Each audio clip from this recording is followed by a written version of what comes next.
Good evening, friends. Tonight on Detective Radio, we head north, far from London's fog, to the rocky hills of Scotland. Dorothy L. Sayers' story, The Five Red Herrings, begins in an artist's colony where tempers flare as often as the sea winds. One morning, a brilliant but quarrelsome painter is found dead beside a stream. An accident? Or a murder hidden behind paints and bicycles? 6 artists hold 6 alibis, but one of them is false. Lord Peter Wimsey, with Inspector MacPherson, must unpick 5 red herrings to catch the real killer. This is The 5 Red Herrings.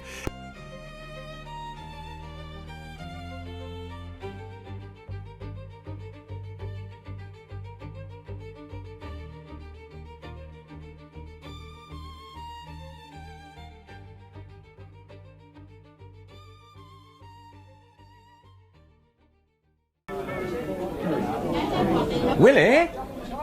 Won't you have a moment, old lad? I will not. What can I be getting you? Same again, please. Waters, you going to have another? No, thanks, Wimsey. Don't think I will. I've got to be up early in the morning. Worse luck. You English. You can't even talk a wee dram of whiskey for fear of your bare heads. Oh, God, Campbell. I thought you'd gone home. Do be quiet, there's a good fellow. You're getting on my nerves. Do be quiet, there's a good fellow. You're getting on my nerves. You great English molly. No wonder you Southerns need Scotsmen to run your bloody country for you. You're still harping on that? Who says we do, anyway? All the big administrative posts in London are held by Scotsmen, aren't they? And what about the army? Every time yon English regiments go to pieces, they have to send for Scottish officers to control them. Do they really? Aye. And you ask anybody who was in the war, my lad, they'll tell you what they thought of the job. Yes, I know what they said. They brag too much. What? I agree. The trouble with all you Scotch is that you have an inferiority complex. You bloody patronising bastard! No, Mr. Campbell. Right, Campbell, I'll break your ruddy neck for that, you dirty-handed tight there! Come along. Chuck it, Waters, chuck it. Come away, Campbell, man. This is your way to behave. Be quiet. That's better. Come on now, this ain't the League of Nations. I'm up here in Galloway for a fishing holiday, not a civil war.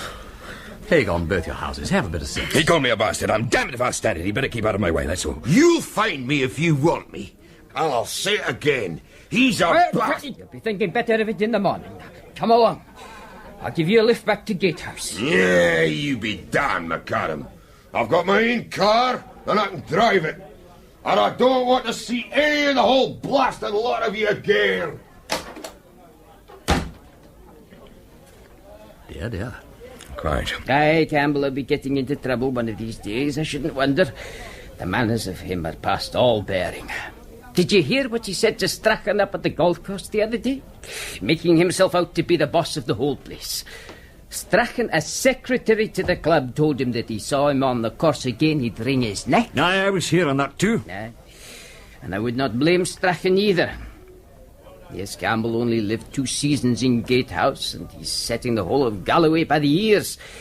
He's a devil when he's drunk and a lout when he's sober. It's a great shame. Our little artistic community has always gotten on well together, without giving offence to anybody. And now there are nothing but rows and bickerings all through this fellow Campbell. It's best to pay no attention to him. If he gets what is coming to him, I'm thinking not be from anybody here. You'll be thinking of Hugh Faren? I'll be naming no names, but it's still well known that he's made trouble for himself with a certain lady. It's no fault of the ladies. I'm not saying it is, but some gets into trouble without others to help them tate. I shouldn't have fancied Campbell in the role of homebreaker. I shouldn't fancy him at all. But he fancies himself quite enough. Especially as a painter. Did you hear what he said to Matthew Gowan? Had the blasted cheek to say he was an out-of-date blunderer.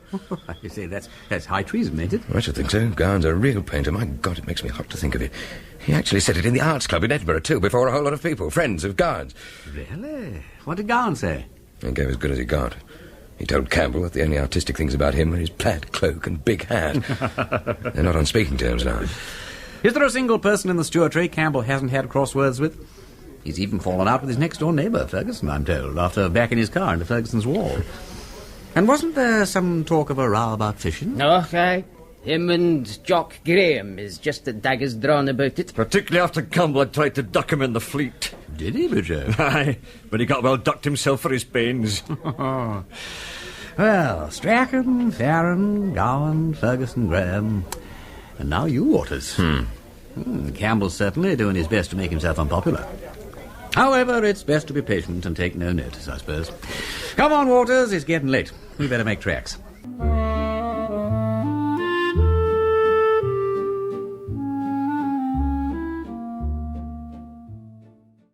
Afternoon, Willie.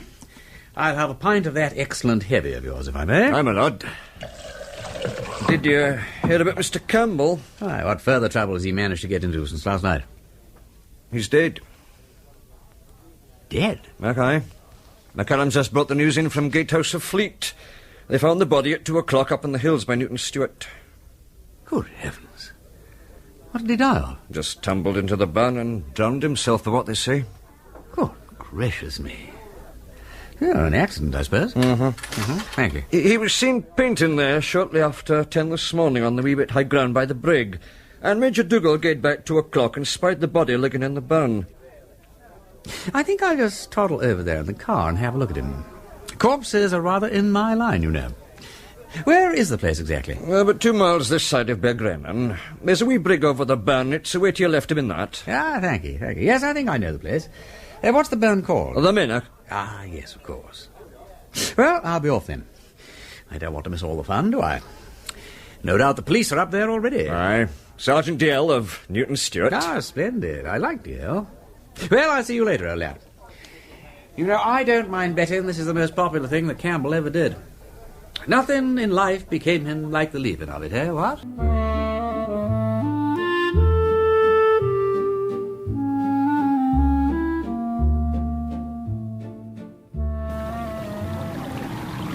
DL?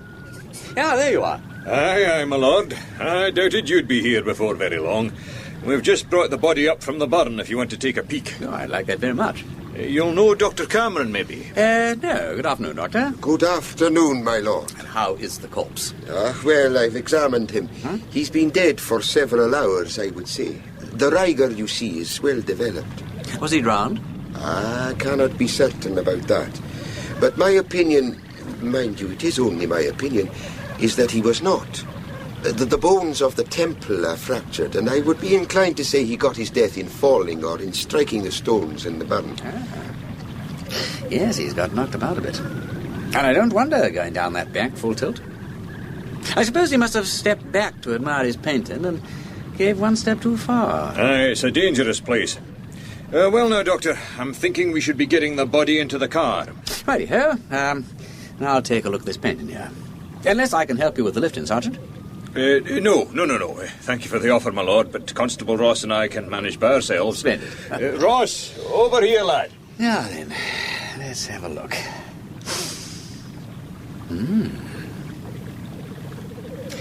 I say, that's interesting. That is very interesting indeed. DL? My lord? Come over here a moment, would you? Reconstructing the accident, my lord. Not exactly. Just looking for something. Have you searched the corpse's pockets? No yet, my lord. Time enough for that at the station. It's purely a formality, you know. It's not, old lad. What do you mean? There's something fishy about this deal. Could you get the constable to turn the pockets out now? Aye, my lord. Ross, empty the pockets, will you, and bring what you find over here. What would you be looking for exactly? Well, now, see here. This is Campbell's satchel with most of his belongings in it, except his palette and painting knife, which are over there on the stool. Now then, a flask of whiskey, tumbler, sandwiches, brushes, a packet of fags, and 9 tubes of paint. To wit, half-pound tube of vermilion spectrum, unused. Ultramarine number 2, half full. Chrome yellow, nearly full. Viridian, cobalt, crimson lake, rose madder, as good as finished, and a half-pound lemon yellow, partly used and very dirty. Well, Sergeant, what's missing? Maybe the constable's found it. Thank you, Ross. Here we are, my lord. His handkerchief, a catalogue for something or other, a corkscrew, his watch, his pocket comb, book of stamps, some loose cash, his keys, and a small notebook. Is any of those what you were expecting? No. You know, I don't like the look of this at all, dear. Look here, there is just one possibility. It may have rolled down the bank. For God's sake, get your people together and hunt for it now. Now, don't lose a minute. But my lord, could you not be telling us what would we be searching for? For heaven's sake, Sergeant, ain't it obvious? Look at the painting, man. Look at the painting. What colour are the clouds?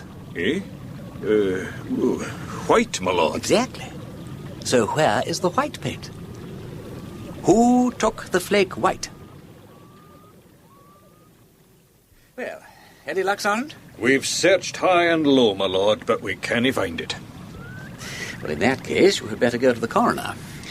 No, of course, you don't keep coroners in these parts, do you? The procurator fiscal is the lad. My lord. You had better go to the fiscal and tell him that the man has been murdered. Murdered? Yes, Sergeant. Okay, likewise, hoots. Murdered is the word. But, my lord, what makes you come to that conclusion?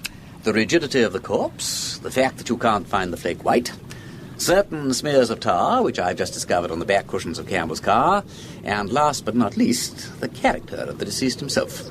He was a man anybody might have felt proud to murder. The rigidity of the corpse, now. Well, that'll be a matter for you, Doctor. I confess that has been puzzling me.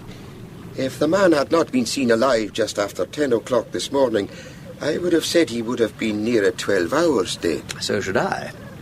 On the other hand, you'll notice that the paint on the painting, which was put on with the Copal Quick drying medium, is still comparatively wet, in spite of the hot sun and the dry air. Aye. So I'm forced to the conclusion that the chill of the water produced early rigor. Yes, well, I do not submit to force. I prefer to believe that the man was killed about midnight. It's my theory that the murderer brought the body here this morning in Campbell's own car. He was wearing Campbell's soft hat and that foul plaid cloak of his, so that anybody passing might mistake him for Campbell. He had the body on the floor of the tonneau, and on top of it he had a push cycle, which has left tarry marks on the cushions here, look. Tucked in over the whole lot, he had this rug, which has tar marks on it too. Then I think he dragged out the corpse, carried it up the sheep track on his shoulders, and tumbled it into the burn. Then, still wearing Campbell's hat and cloak, he sat down and faked the picture. When he'd done enough to create the impression that Campbell had been here painting, he simply hopped on his push bike and went away. But he made one mistake. He took with him the flake white. That's a very interesting theory, my lord, but... You can test it. If anybody saw Campbell this morning to speak to, or close enough to recognize his face, then, of course, it's a washout. I'll no say you're no right. Good lad. Now, let's consult the map and see what our murderer has to do next. Now, here he is, with only a bicycle to help him, and he's got to disassociate himself from this place as quickly as possible. Well, it looks as if his best bet would be to go northwest and strike the railway at Bar Hill. From there you could get a train either north to Glasgow or south to Stranraer in Ireland. If I were you, I'd have a hunt in that direction. And who do you think, my lord, would be the likeliest person to have committed the crime? Well, the murderer has got to be an artist, and I can think of half a dozen artists with perfectly good motives and the necessary talents. Mr. Waters told me yesterday evening, when I escorted him home, that Campbell was a very easy painter to copy, and I dare say the others who quarrelled with Campbell think the same. However, I might be able to put my finger on the guilty man for you, Sergeant. Oh, well, if you do find him, my lord, you'll let us know. I will. If, of course, he doesn't slay me first.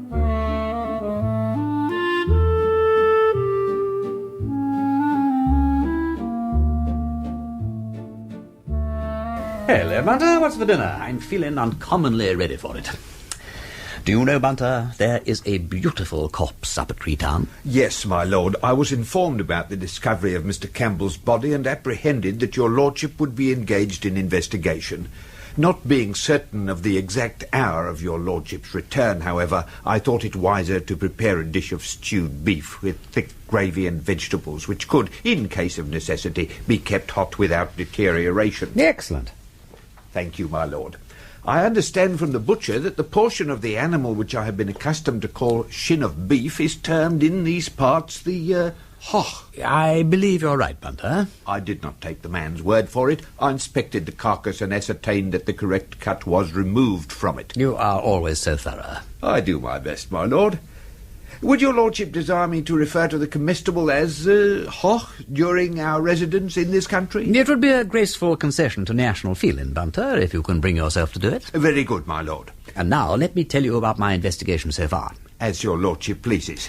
Sandy Campbell was murdered, Bunter. Probably last night and almost certainly by someone who knew him well. This morning the murderer drove up to the Minnoch and pretended to be Campbell painting in order to establish some sort of alibi for himself. I understand, my lord. Splendid. Now take a look at this. I stopped at the Anworth Hotel in Gatehouse for tea and potato scones on my way back and made out a list of suspects. 6 gentlemen, I observe, my lord. Precisely. All of whom quarrelled with Campbell at one time or another. What else do you observe, Bunter? That they are all artists, my lord. Furthermore, that they are all tall, physically powerful gentlemen, capable, I would imagine, of lifting and carrying a dead body with ease. Very good, Bunter. Anything else? 3 of the gentlemen, Messrs. Waters, Faren and Gowan, live here in Kirkcudbright, while the other 3, Messrs. Graeme, Strachen and Ferguson, reside in Gatehouse of Fleet, my lord. And as Campbell was last seen roaring drunk in Kirkcudbright, about to go home to Gatehouse, he could have been murdered in either place, what? Or somewhere between the 2, my lord. True. Well, I started at Campbell's cottage. It's at the bottom of a small lane overlooking the Fleet, and Ferguson lives next door in a very similar establishment. The police had locked Campbell's, of course, but I did manage to dig out Mrs. Green, his daily woman, who lives not far away. She informed me that Campbell had his breakfast this morning and was away out by the time she arrived at 8 o'clock, leaving his cottage in much the same state as usual. But, my lord, I understood you to say that Mr. Campbell was murdered last night. Exactly, Bunter. Which means somebody ate his breakfast for him. Presumably the murderer.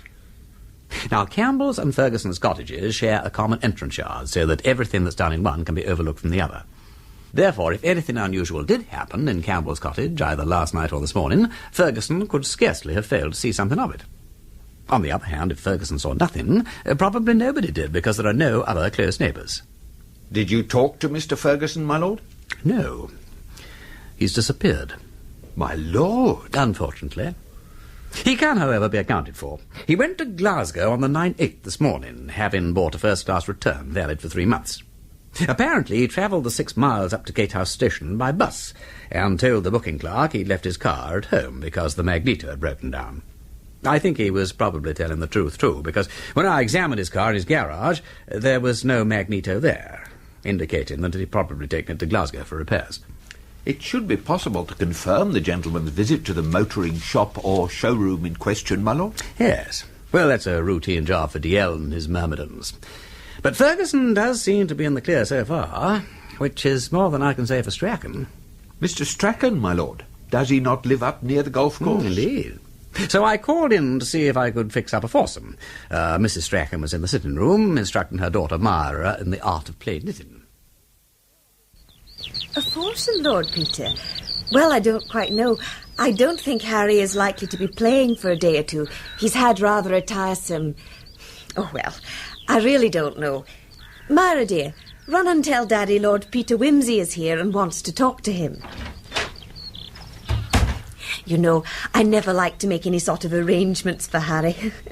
I always manage to put my foot in it. I hope I'm not being a nuisance, Mrs. Strachen. Of course not. Ah. How could you be a nuisance? We're always so delighted to see you. And what have you been doing with yourself this beautiful day? I have been up to the Minnoch to see the body. The body? How dreadful that sounds. What do you mean? A salmon or something? No, Campbell. Sandy Campbell, haven't you heard? No. What? Has anything happened to Mr. Campbell? Oh, good Lord, I thought everybody knew. He's dead. He tumbled into the Minnoch and got killed. Killed? Oh, perfectly dreadful. Ah. Oh, Harry, what do you think? Lord Peter says poor Mr. Campbell has been killed up at the Minnoch. Killed? But what do you mean, Millie? Who killed him? Of course I don't mean that, Harry. How absurd. And how horrible. He fell into the burn. What's this all about, Wimsey? Ah, it's perfectly true, I'm afraid. They found Campbell's dead body in the Minnoch at 2 o'clock this afternoon. Apparently he'd been painting and slipped over the edge of the granite and cracked his skull on the stones. Ah, that's exactly like Campbell. He walks about... That is, he used to walk about with his eyes on the canvas, his head in the air, never looking in the least where he was going. Well, he's done it once too often, that's all. Oh, don't speak in that unfeeling tone. The poor man's dead, and though he wasn't a very nice man, one can't help feeling sorry about it. Oh, of course. I didn't say I wasn't sorry. I never wished any harm to the fellow. I say, you seem to have been in the wars a bit yourself. Yes, a splendid black eye you have there. This... Yes, most ridiculous thing. I was up on the golf course after breakfast when some putrid fool sliced a ball about 1,000 miles off the fairway and got me slap bang in the eye. But Harry, Millie. How tiresome. Who was the blighter? I haven't the faintest idea. I was completely knocked out for the moment, and when I pulled myself together, I only saw a party of men making off in the distance. I felt too rotten to bother about it. Simply made tracks for the clubhouse and had a drink. Then I came straight home, so that's why I hadn't heard about Campbell. Oh, dash it all, this means a funeral, I suppose. It's a bit awkward. In the ordinary way, we'd send a wreath from the club, but I didn't quite know what to do under the circumstances, because last time he was here, he behaved so badly, I told him to send in his resignation. It's a nice little problem. But I think I should send one all the same. Shows a forgiving spirit and all that, don't you know what? Keep your vindictiveness for the person who damaged your face. By the way, whom were you playing with? Couldn't he have identified the assassin? No, I was just having a practice round against Bogey. I caddied for myself, so unfortunately there were no witnesses. I see. Your hand looks a bit knocked about, too. Must have spent a good bit of time in the rough, huh? Well, I really came round to ask you to make up a foursome tomorrow with Waters and Bill Murray and me, but I don't suppose that you'll, so to speak, feel that your eye is in just yet a while? Hardly. Then I'll be puffing off. Cheerio, Mrs. Strachen. Cheerio, old man. Yeah. Hey, don't bother to see me off the premises. And there's an interesting postscript to all that, Gunter. Indeed, my lord. On my way down the road, I met Strachen's young daughter and her nurse taking an evening stroll. Miss Myra Strachen is a most indiscreet young person. In what way, my lord? She told me that she thought her father had been fighting, and when subtly questioned about it, she said that he was out all last night. My lord? Precisely, Bunter. And he did not come home until lunchtime.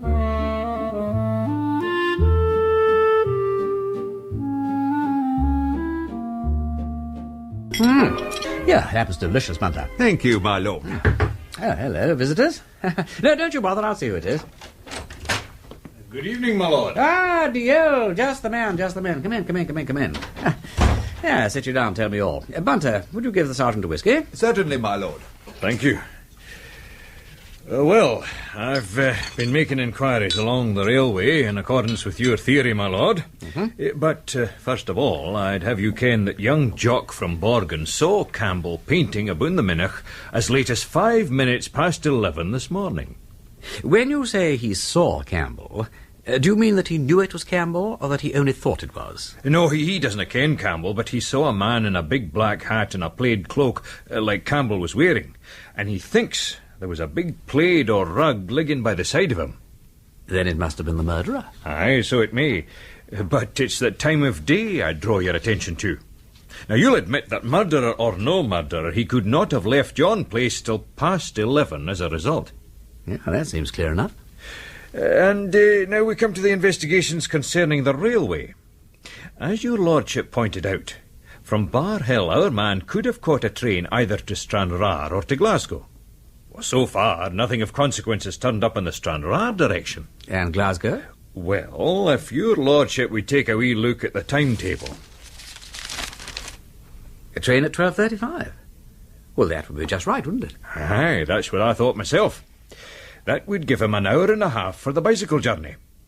So I telephoned to the station master at Bar Hill, and he told me there was only 4 passengers by that train, and he knowed them all personally. I see. Well, that rather puts the lid on it then, doesn't it? Aye, but there's another thing. I didn't rest satisfied with that. I pursued my inquiries at the other stations along the line, and I found there was a gentleman with a bicycle caught that same train at Girvan at 11 minutes past 1. What's that, by Jove? Let's have a look at the map. It could be done, DL, it could be done. Mm-hmm. Bar Hill is 9 miles from the scene of the crime, and Girvan is, say, 12 miles further on. If he started at 11:10, that would give him 2 hours, which means just over 10 miles an hour. Well, easy enough for a good cyclist. Did the station master give any description of him? He said the gentleman spoke like an Englishman. Did he? Oh, Waters is English. Strachen went to Harrow and Cambridge and has an English accent. Gowan speaks broad Scots with the natives, but English with me. But he's got a long black beard. Graeme. Yes, he speaks like an Englishman too. Faren? No, he's unmistakably Scots. And as for Ferguson, well, he has a Scottish accent, but his idiom is English, and his features are totally nondescript. Well, now, DL, I also, as the lady said, have not been idle. Oh, my lord. Here is my list of suspects, which admittedly may not be complete. Now, you will see I have outlined the nature of the quarrel each of them had with Campbell. Aye, my lord. So far, I've only discovered one alibi, for Ferguson, who was duly seen onto the 9-8 from Gatehouse. Strachen, on the other hand, was out all night and came home at lunchtime with a black eye. And what is more, he's telling lies about it. He might quite well have been painting up at the Minnock at 11 o'clock and ridden back to Gatehouse by lunchtime. And as for the others, Waters, Gowan, Graeme and Faren, well, I haven't even started on them. Aye, it's a case with a great number of possibilities, my lord. Yes. A great number of possibilities. It is, DL, indeed it is. And we have only just begun.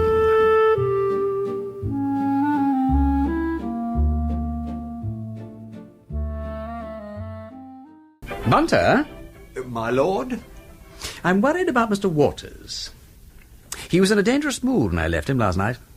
I ought to find out what he's been up to. I think I'll just pop across the street and see him before he goes to bed. Mr. Waters has gone to Glasgow, my lord. What? Yes, my lord, to see the exhibition of painting. I chanced to fall into conversation with his landlady this morning, and she informed me that he had left Kirkcudbright by the first train. The 8:45? Well, after last night, I would hardly have expected such energy. No, my lord.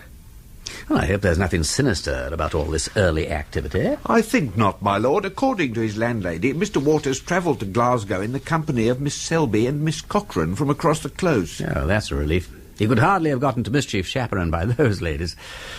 Splendid. I think that's another of my suspects I can cross off the list. Yes, my lord. I wonder if he's back yet, though. Perhaps I'll wander down to his studio. I passed the gentleman's studio a short while ago in the course of my evening walk, my lord. There were no lights on, and I concluded that Mr. Waters had not yet returned from Glasgow. Oh? Incidentally, my lord, while passing Mr. Faren's house, an odd incident caught my eye. Hmm? The door was flung open, my lord, and a long bar of light suddenly streamed across the ground. Framed in the door, I observed the silhouette of a woman peering anxiously into the darkness. Mrs. Faren? Yes, my lord. At that moment, a man appeared, laid his hand on Mrs. Faren's shoulder, and drew her in, shutting the door. Mr. Faren? No, my lord. Mr. Strachen.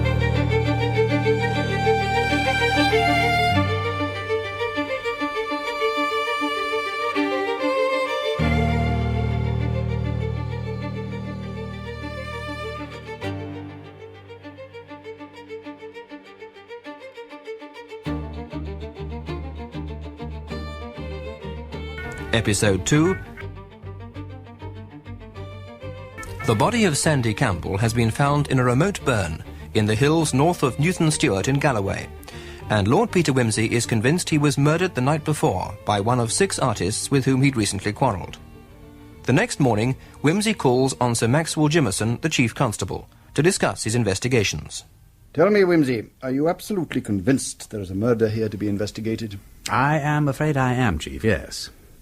What's more, I know the murderer was an artist, because while he was up at the Minnock, he sat down and painted a very decent landscape in Campbell's style. Sergeant DL came to see me last night and brought me your list of 6 suspects. A disagreeable document, in my view, and savouring strongly of the libellous. I say, how exciting. Yes, you may think so. Nevertheless, all these people are highly respected citizens, Wimsey. Take Gowan, for instance. He's been a leading inhabitant of Kirkcudbright for over 15 years. Is it likely he'd be found knocking his fellow artist on the head and tumbling them into salmon rivers in the neighbouring county? Or what possible motive could he have for it? Campbell publicly insulted him about his painting. Told him he was a blunderer with a knife. To a man of Gowan's vanity, that could be unforgivable. What about Waters, then? He's a pleasant enough young man, despite his South Country mannerisms. You say here he had a fight with Campbell. Well, surely that wouldn't turn him into a murderer. Probably not, no. Besides, he seems to have a pretty good alibi for yesterday morning's part of the proceedings. Between 10 and 11 o'clock, I have it on reliable authority, he was travelling up to that big exhibition in Glasgow, chaperoned by my neighbours, Miss Selby and Miss Cochrane. Oh, I'm pleased to hear it. Ferguson also has an alibi. He was seen onto the 9-8 from Gatehouse, and there's no reason to suppose he didn't arrive in Glasgow. What about the others? Jock Graeme? He had a fight with Campbell too, and ducked him in the fleet. And they say he's been fishing the pool below Campbell's cottage all week just to annoy him. Yes, Jock Graeme. A harum-scarum, word and a blow fellow, if ever there was one. He's cool and clever enough to carry out a crime like this, Wimsey, I grant you. And Faren? Nobody could call Hugh Faren cool. Quite the reverse, indeed.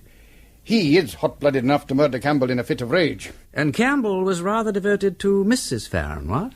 Well, I don't know quite what you're implying by that, Wimsey. In my own opinion, one can hardly look at Mrs. Faren and believe evil of her. Oh, I quite agree.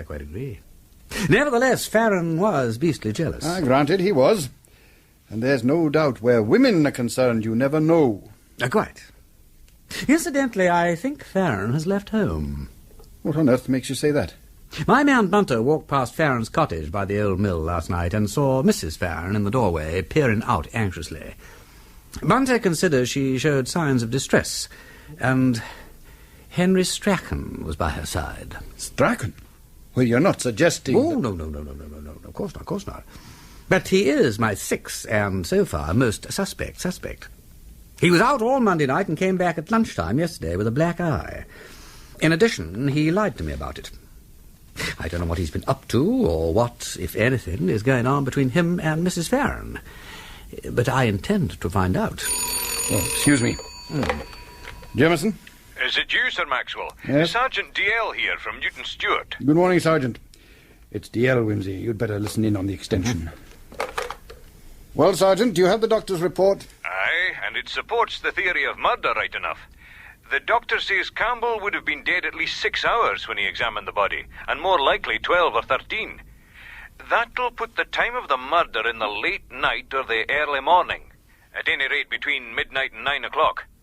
And a very suspicious and corroborating circumstance is that the man had no food in his wame at all. Now that's very interesting, dear.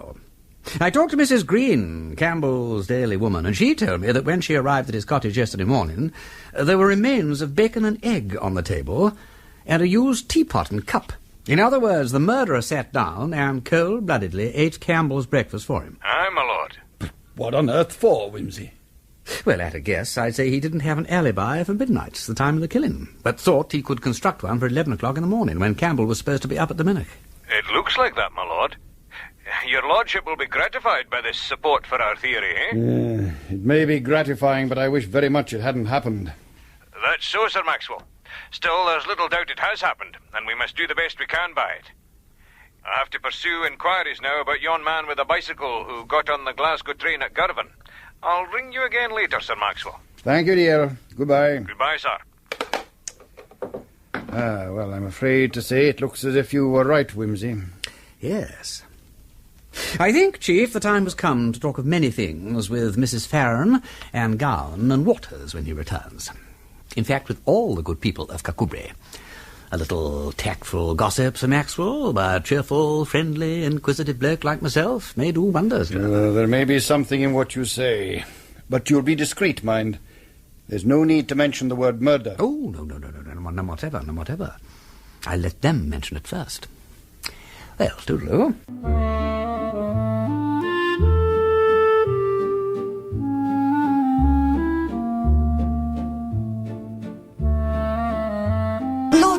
Peter. Hello, how are we, Mrs. Faren? Haven't seen you for an age. Well, since Friday night, but it seems like an age, what? Everything bright and brewing? Where's Faren? I'm very well, thank you. Hugh's out. Won't you come in? Well, that's very good of you. Thank you. Yeah, sure I'm not in the way. I expect you're weaving or spinning or something, aren't you? Oh, I'm afraid I'm being lazy today. I don't seem to be able to get down to anything. Yeah, well, that is most unlike you, Mrs. Faren. Nothing wrong, I hope? Oh, no. Yeah, where has Faren disappeared to? Oh, he's gone out somewhere. Oh, the gay dog. Or is he working? I don't quite know. You know what this place is. People go off saying they'll be back to dinner, and then they meet a man or somebody says the fish are rising somewhere, and that's the last you see of them. Yes, I know. It's shameful. Do you mean he didn't even come back to his grub last night? Oh, I was only speaking generally. He was home to dinner, all right. Ah. And then barged out afterwards saying he wanted some cigarettes and would be back in 10 minutes, I suppose. Oh, it's disheartening, ain't it, the way we men behave? Oh. No, I mean it. I do think it's unfair. After all, one never knows what may happen to people. Look at poor Campbell. Lord Peter, do tell me what really has happened. Jeannie came in with some frightful story about his being killed. But she gets so excited and talks such broad Scots that I really couldn't make it out. Well, it's a fact, I'm afraid. They found him lying in the minnoch yesterday afternoon with his head bashed in. How dreadful. I wonder you hadn't heard about it before. He was a great friend of yours, wasn't he? Well, yes. We knew him very well. Are you all right, Mrs. Faren? Look here, I'm afraid this has been rather much of a shock for you. Let me get you some water. No. I'm quite all right, Lord Peter, thank you. Quite all right. Well, we knew Mr. Campbell very well, of course, but after all, there's no reason for me to be so prostrated as all that. Oh, I'm afraid I may sound callous. No, not at all. I only thought you looked a bit upset. Yeah, I'm very glad you're not. Perhaps I misunderstood. Perhaps you did. I was sorry for Mr. Campbell. I didn't like the man. One couldn't, but I tried to be fair, and I think he looked on me as his only friend. I dare say people did misunderstand, but one can't stop doing what's right because people misunderstand, can one? No, good gracious me. I mean, if you and your husband... Oh, Hugh and I understand one another. Splendid. Well, let's hope the truant will turn up soon, what? I dare say I shall meet him as I buzz about the country. On his bike, as usual, I suppose? Oh, yes, he's got his bicycle with him. Nothing is so virtuous as a bicycle. You can't imagine a bicyclist committing a crime, can you? Except, of course, murder. Or attempted murder. Why murder? Well, I mean, you know, the way they rush about in gangs on the wrong side of the road and never have any brakes or bells or lights or anything. Well, I call it murder when they nearly have you in the ditch. Or suicide. Mrs. Faren, are you all right?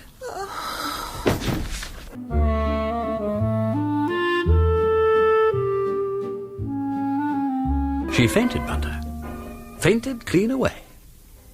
I think it was the word suicide that did it. She must be very worried about her husband. I am not surprised, my lord. I chanced to run into Jeannie, the young person who cleans for Mrs. Faren this morning, while she was out for what the residents of this part of the world call, I believe, the messages. She was bursting with gossip, my lord, as young persons of her sex are wont to be, and informed me that Mr. Faren had not been home for 2 nights. 2 nights? Yes, my lord. Apparently, the night before last, Mr. Faren returned home at about 6 o'clock and found Mr. Campbell on the premises. He sent him packing forthwith.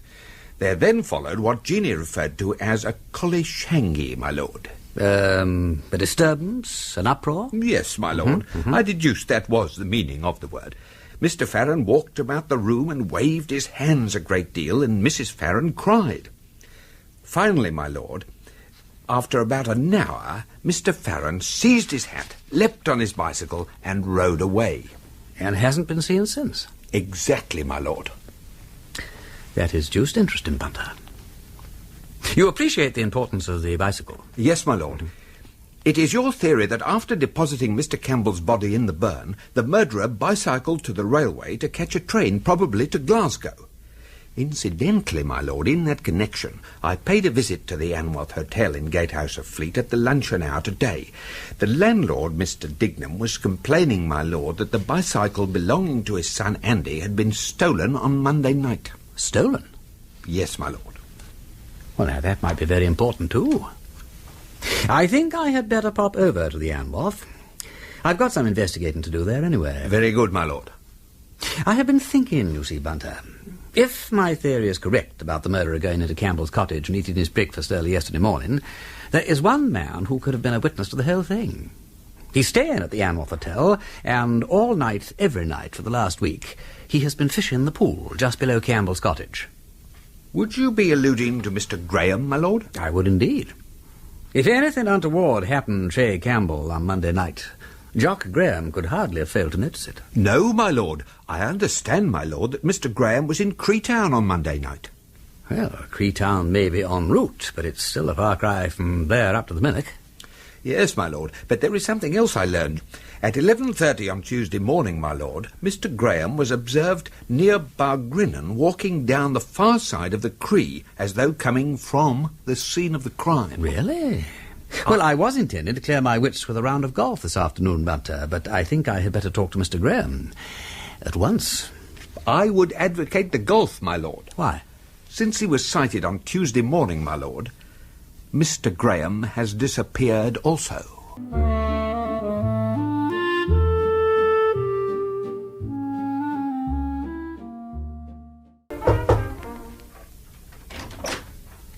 Yoo-hoo! May we come in? Miss Selby, Miss Cochran, delighted to see you. Yes, come on in, come in. I've just returned from beating the Provost 5 and 3. Come along in and sit down. Oh, Lord Peter, do tell us. I can't contain my curiosity any longer. Is it true what they're saying at the station, that Mr. Campbell has been murdered? Oh, they're saying that, are they? Well, yes, it's true. Good gracious. Oh, it's fortunate we've got an alibi, isn't it, Margaret? Yes. We went off by the 8:45 yesterday morning, and we've got any amount of witnesses to show that we were in Glasgow between then and now, so I imagine we're all right. What a relief to know we can't possibly be suspected. No. You two and Waters are out of the running all right, I fancy. Oh, where was Mr. Waters? Wasn't he with you? With us? Yeah, I'm sorry, but, Mrs. Doings, you know, his landlady, what's her name, told Bunter Waters had gone with you two to Glasgow. She must have got hold of the wrong end of the stick. Well, he said on Sunday evening that he might possibly turn up, but he didn't. So we thought he'd changed his mind. Isn't he here then, Lord Peter? Well, as a matter of fact, he's not. And that means another of our suspects has disappeared. You'd better ask Mr. Ferguson. He may have run across Mr. Waters somewhere in Glasgow. Oh, Ferguson was there, was he? I see another of your suspects. Aye, he was there. And I believe we can give you the precise time we saw him. We'd arranged to meet Margaret's sister Kathleen and her husband at St. Enos Station just after 2. So we didn't get to the exhibition until just on 4:30, eh, Margaret? Aye. And in the first room, whom should we see but Mr. Ferguson. Just coming out. So, of course, we spoke to him, and he said he'd been through the rooms pretty thoroughly once and was coming back next day. However, he went round once again with us. I suppose he really had been through the place already. Oh, yes. Yes, because he told us beforehand where everything was and mentioned the ones he liked. He came in on the same train as we did. Only I suppose he would go straight up to the exhibition. The same train? Look, wait a moment. Ferguson caught the 9:8 from Gatehouse. That's right, but he would have to change at Dumfries and join our train. Did you see him at Dumfries? No, but that doesn't mean he wasn't there. Anyhow, he saw us at Glasgow if we didn't see him, because the first thing he said when we met him was, "I saw you at the station, but you didn't see me. Was that Kathleen and her good man with you?" And then he mentioned that he'd been on the same train. Pretty good. Well, as you say, we'll have to see Ferguson. I mean, the police will have to see Ferguson. Oh, you can't deceive me, Lord Peter. You're in it up to the eyes. If the truth were told, I dare say you did it yourself. No, Miss Cochrane. This is about the only murder I couldn't possibly have committed. I haven't the artistic skill.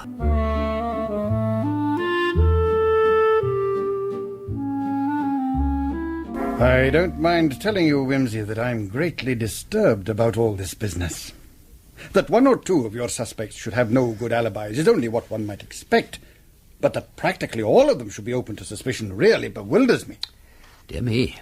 Strachen was out all night and has no explanation. Graeme has disappeared. Yeah. Faren has disappeared. Now you tell me Waters has disappeared. Ferguson is still in Glasgow. And now Gowan. He hasn't disappeared too. Yes, in a manner of speaking. What? It appears he's gone to London. But there are some vaguely suspicious circumstances. Inspector MacPherson of Kirkcudbright called round to interview him this afternoon and elicited the details from Olcock, Gowan's English butler. Mr. Gowan left for London on Monday night. Monday night? That is what I said. What time on Monday night?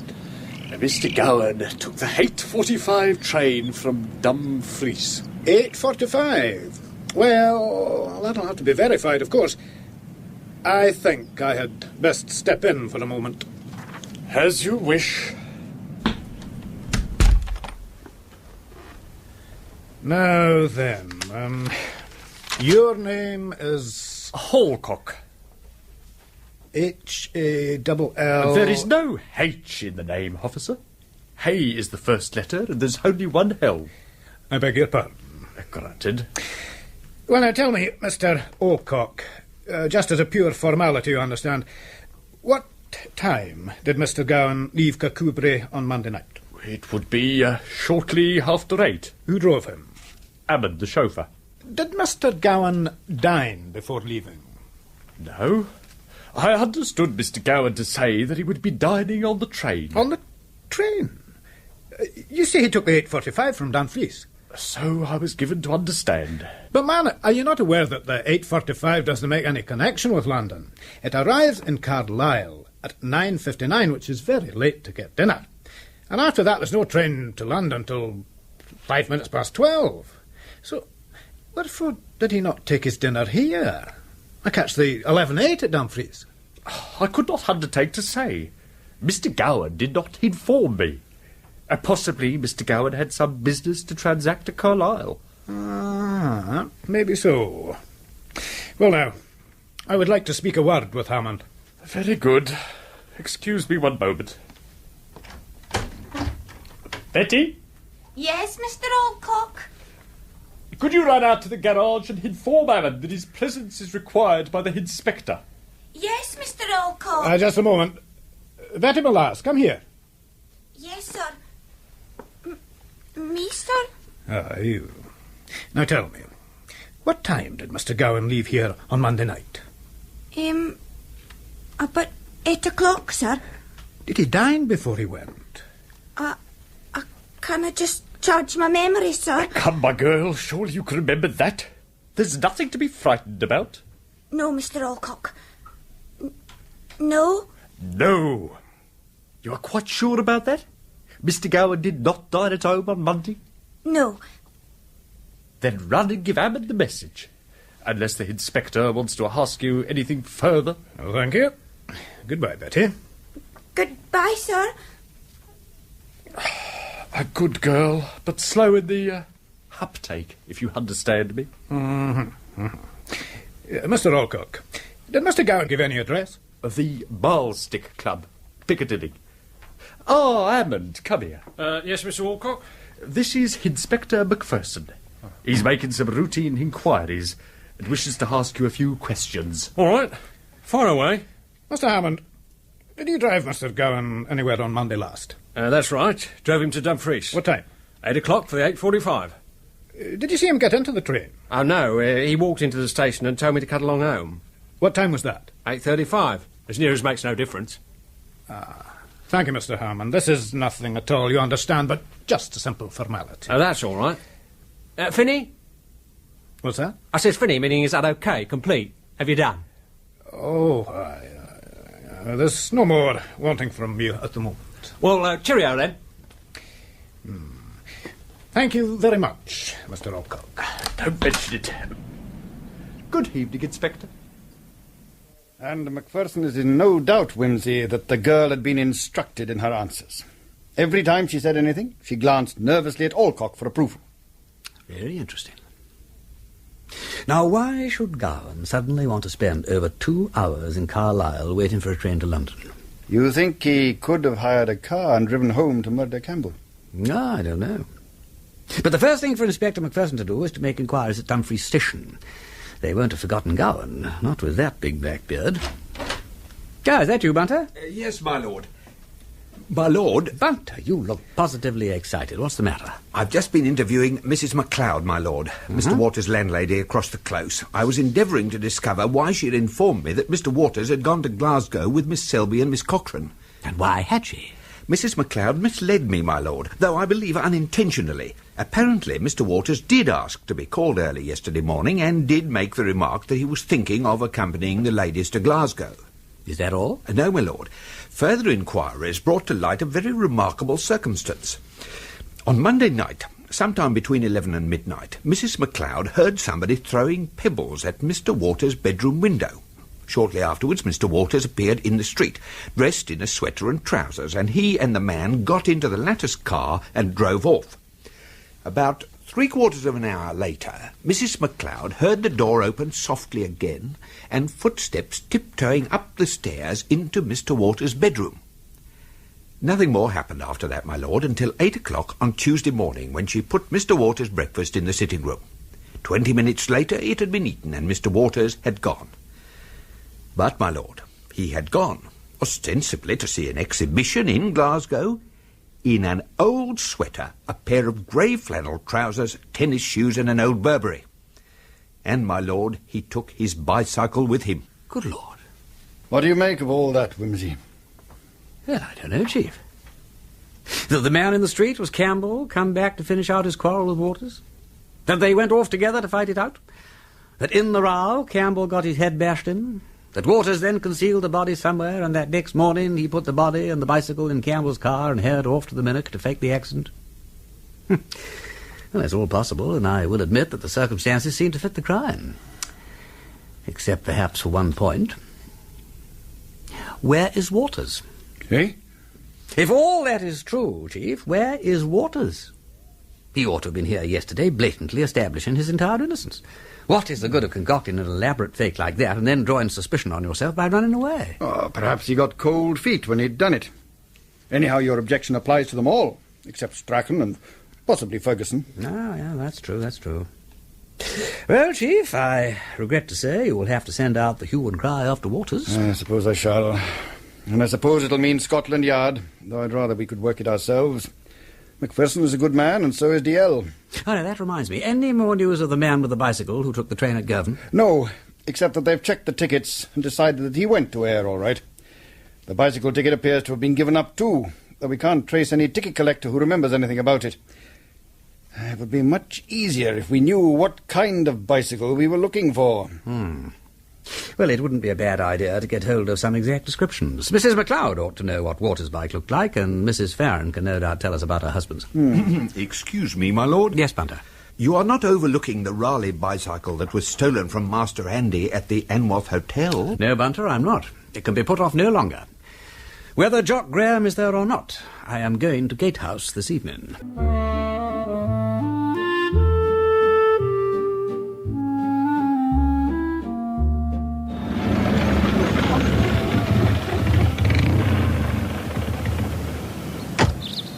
Jock! There you are after all. Where did you spring from, you old ruffian? Well, that's just what this blasted policeman seems to want to know. Ah, is that Constable Duncan I see in the gloaming? Yes, my lord. Now, you know him, do you, Wimsey? Well, call him off, for God's sake. I don't seem to be allowed to go away on a little private matter without being subjected to police persecution. Now, what's it all about? Having received orders to make an inquiry... But you haven't received orders to make a mystery, have you? Now, what's the matter? Am I supposed to have committed a crime? What is it? Drunk and disorderly, eh? Or riding a push bike without a tail light? Or Driving to the public danger, or what? Well, now, Mr. Graeme, sir, in the matter of the bicycle, I would be glad to know... where you not got it guilty from. this time. And in any case, borrowing isn't stealing, you know. Have you been borrowing push bikes, Jock? You shouldn't, you know. It's a bad habit. Push bikes are the curse of this country. Their centre of gravity is too high for one thing, and their brakes are never in order for another. I know, it's shameful. Every bicycle I borrow is worse than the last. I often have to speak quite firmly about it. I nearly broke my neck the other day on young Andy's. Oh, it's you who's got young Andy's, is it? What? Oh, no, not this time. No. I'll never borrow his miserable machine again till he has the decency to put it in order. If someone has taken it, God help him, that's all I can say. He'll probably be found dead in a ditch. That may be, Mr. Graeme, but I'd be glad if you would tell me of your Damn it, whereabouts. no, I will not tell you where I have been. Why should I? Well, it's like this, old dear. You may possibly not have heard in your mysterious retreat, but Campbell was found dead in a river yesterday afternoon. Campbell? Good Lord, no, I hadn't heard. Well. Apparently he'd been painting and slipped on the stones and bashed his head in. Oh. How have you managed not to hear about it, Jock? Where have you been hiding these last 2 days? And that's telling. You're as inquisitive as our friend here, Wimsey. I've been living a retired life. No scandal, no newspapers. But do tell me about Campbell. Now, when did all this happen?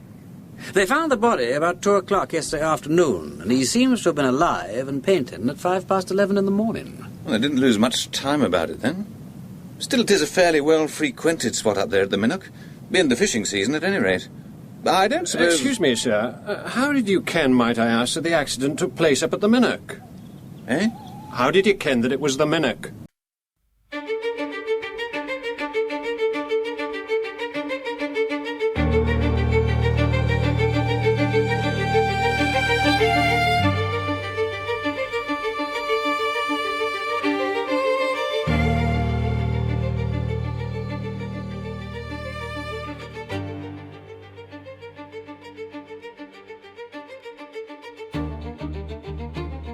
Episode 3, Bicycles. Lord Peter Wimsey is convinced that Sandy Campbell was murdered by one of the 6 artists with whom he'd recently quarrelled. The day after the discovery of Campbell's body in the Minnock, a remote burn in Galloway, Jock Graeme, one of the 6 suspects, lets slip to Wimsey and Constable Duncan that he knows rather more than he pretends. Come on now, Jock. Put us out of our misery. You can see the suspense is telling on us. You say you've been hiding and out of contact for the last 2 days. So how do you know Campbell was found up at the Minnock? Aye, sir. And I'm asking you officially, how did you ken? It's a suspicious circumstance, isn't it? Well, I'll tell you. I knew Campbell was going to be up at the Minnock yesterday because he told me so. He told you so, sir? Yes, why not? I did sometimes speak to Campbell without throwing boots at him, you know. He told me on Monday that he was going up the next day to paint the bridge. If that is the case, sir... Yes? Well, sir, if you knew where Mr. Campbell was yesterday morning, I must insist that you now answer my original question. Where have you been for the past 2 days? As a matter of routine, sir. Oh, not again. This lad's one of the bulldog breed, Wimsey. Constable, I was not up at the Minnock, but where I was is my affair. Do I understand, sir, that you refuse categorically to state where you have been from Monday night until now? Got it at last. We're slow but sure in this country, Wimsey. That's right. I refuse categorically, absolutely, in toto and entirely. Make a note of it in case you forget it. I'll have to be reporting this to the authorities, sir. Right. I'll have a word with them. And now, Constable, if you have no objection, I shall retire into my hotel. Good night. Night, Wimsey. Good night, Jock. Never mind, Duncan. You know what Graham's like. He's a great lad for the ladies. That's probably the explanation. Aye, my lord. Well, I'm going into the hotel, too. You'll join me for one at the bar? Oh, thank you, sir. I actually came over to inquire into the disappearance of young Andy's rally bicycle. Must get all the details. Excuse me for asking, my lord, but, no one has explained to me. What exactly is the importance of the bicycle in this case? Well, it's perfectly simple. If my theory is correct, the only way the murderer could have got away from the Minnock after depositing Campbell's body therein was by cycling to the railway. Sergeant DL is investigating the movements of a chappie with a push-bike who caught a train at Girvan and went on at least to Ayr. But if the machine is to be traced, we need a description of all those which have gone missing in the last 48 hours. And how many bicycles have gone missing, my lord? 3. 2 belonging to suspects, Mr. Faren and Mr. Waters, who have disappeared with them. And 1 belonging to young Andy here. And it was stolen on Monday night, Constable. The night of the murder.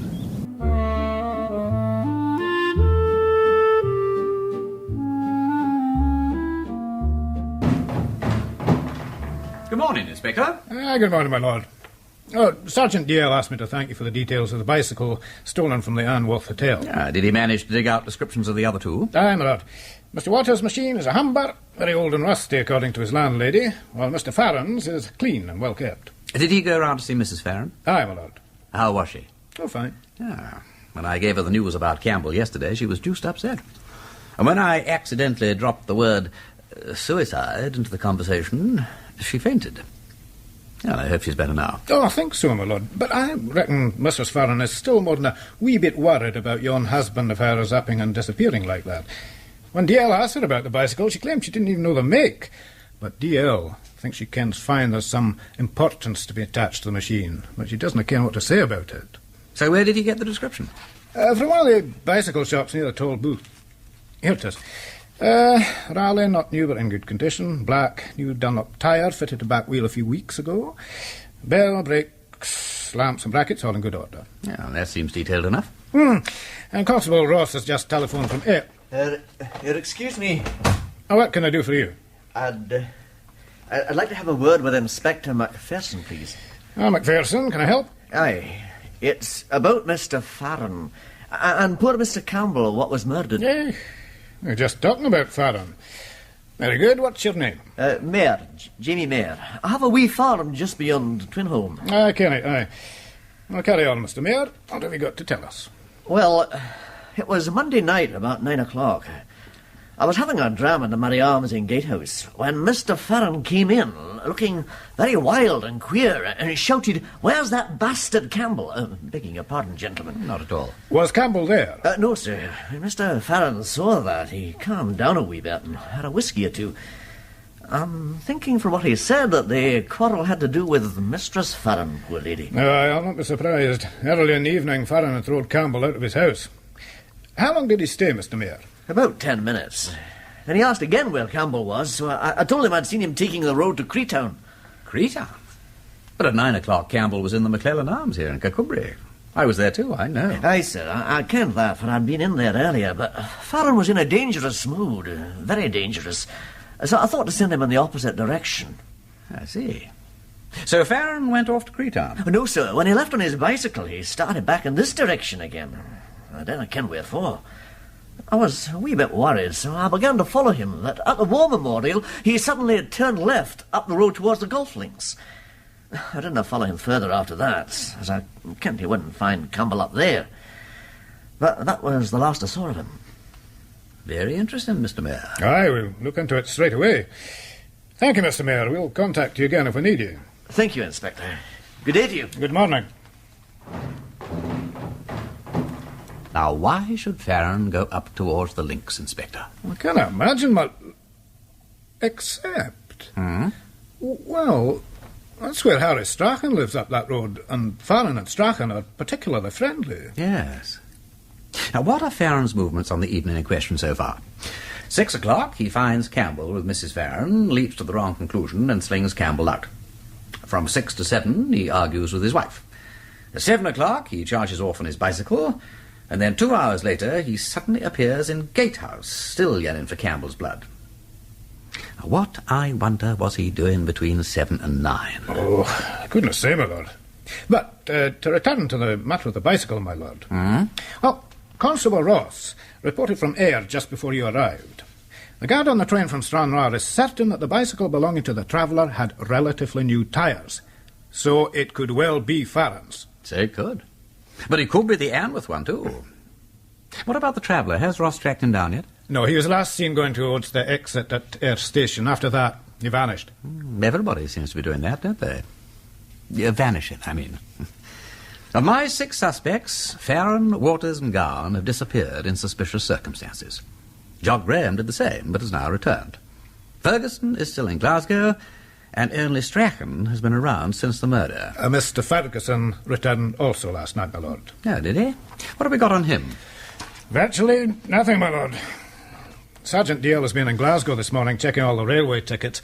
Mr. Ferguson's first-class return from Gatehouse was duly punched at Maxwell Town, Hereford and Mauchline, and given up at Glasgow, which is more or less definite proof that he was on the train all Tuesday morning when the murderer was up at the Minnoch pretending to be Campbell painting. An alibi, eh? Well, there's only one thing to do with an alibi, and that's to go along and test it. Yes, my lord. After all, Ferguson may be able to account for himself on Tuesday morning, but what about Monday night, when Campbell was actually murdered? Ferguson lives next door to him. He must at least have heard something. I think I'll pop over to Gatehouse and find out.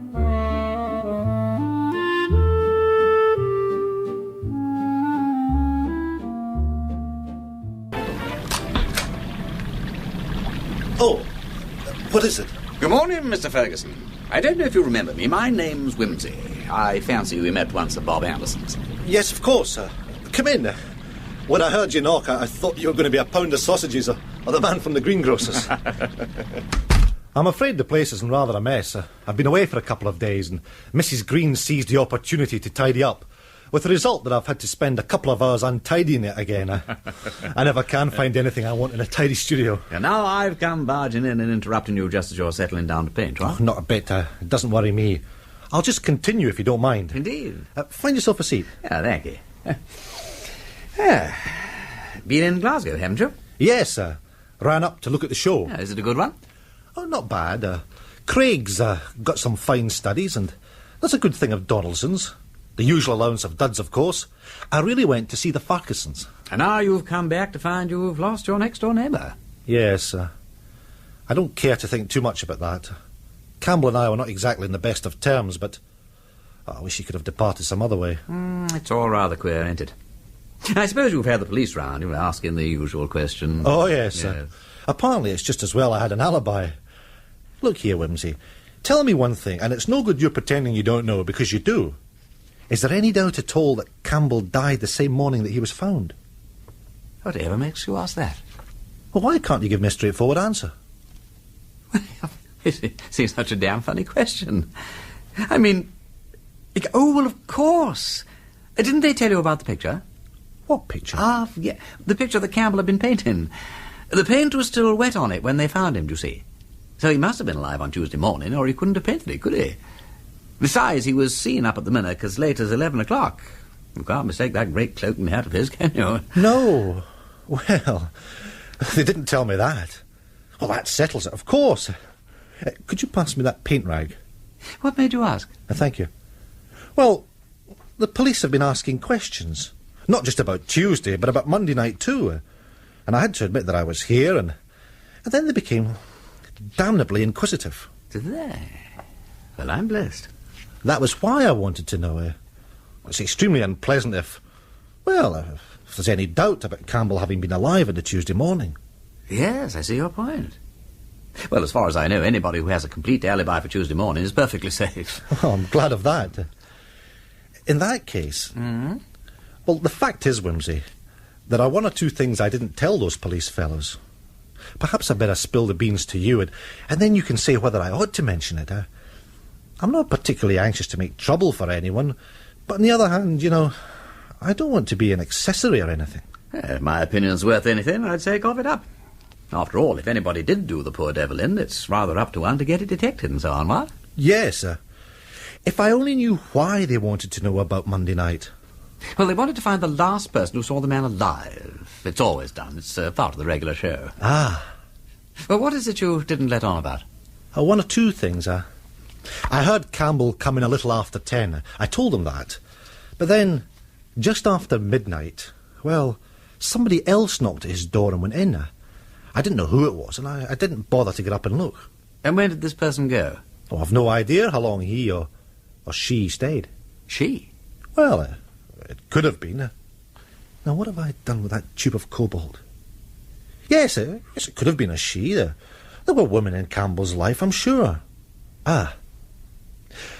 You've heard all the talk about Campbell and Mrs. Faren, I expect. Not that there's anything in it. I think Campbell was fond of her in his way, but Oh, she's much too high-minded to get herself into trouble. Everyone can see that, apart from Faren. He was beastly jealous of Campbell's attentions. So I've heard. So this midnight visitor is the only piece of evidence you withheld from the police? No. I don't see that it could have anything to do with Campbell's murder, but... Well, there was a sort of hullabaloo next door early in the evening, about 8 o'clock. Was there?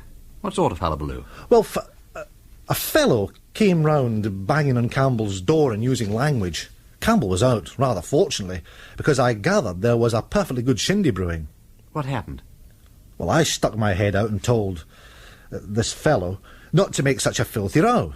And he asked me where the something or other that, Campbell was. I said I hadn't seen him all day and asked him to remove himself.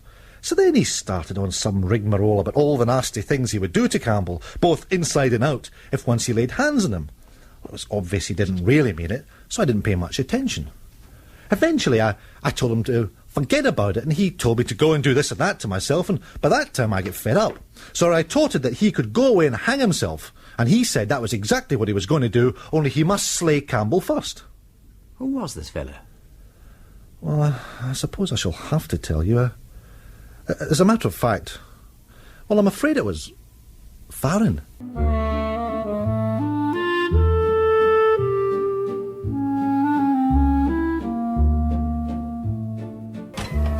Inspector MacPherson. Aye? My wee daughter has something to tell you. Come along in and speak civilly to the policeman or they'll have you locked up. I kenned fine as she'd been up to some mischief and I wouldn't rest while I got it out of her. She's a bad girl, stravaiging about the country with the laddies when she should be in her bed.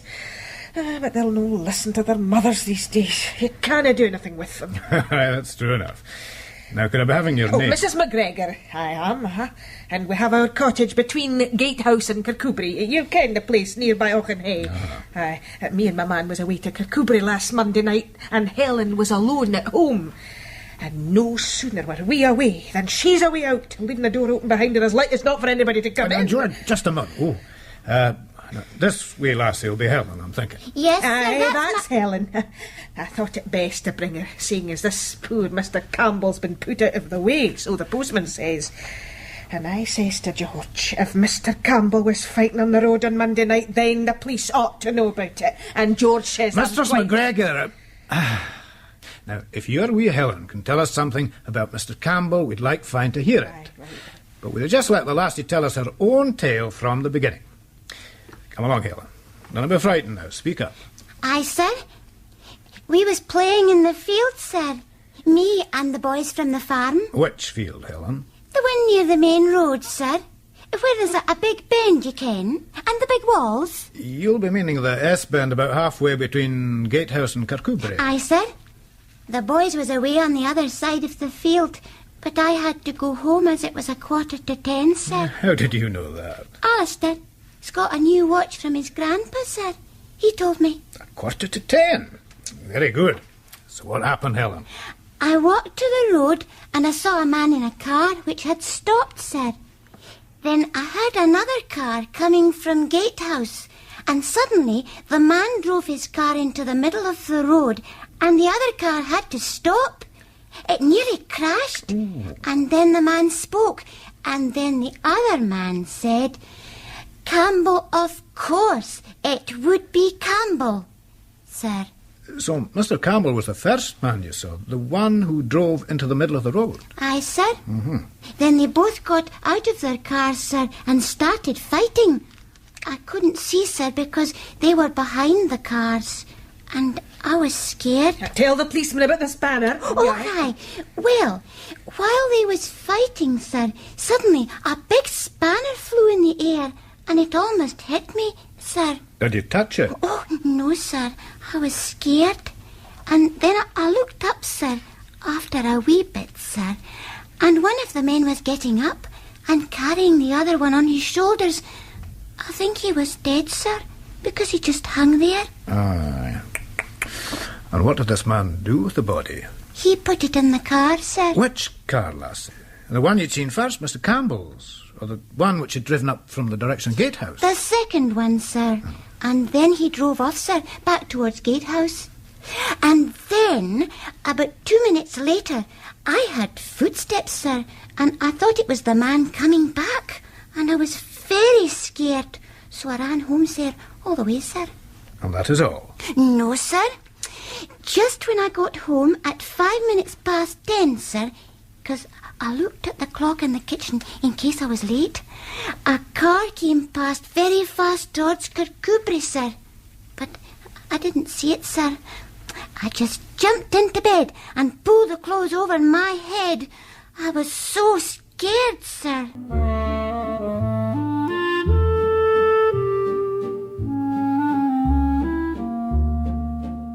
Campbell must have been murdered rather earlier than the doctor calculated.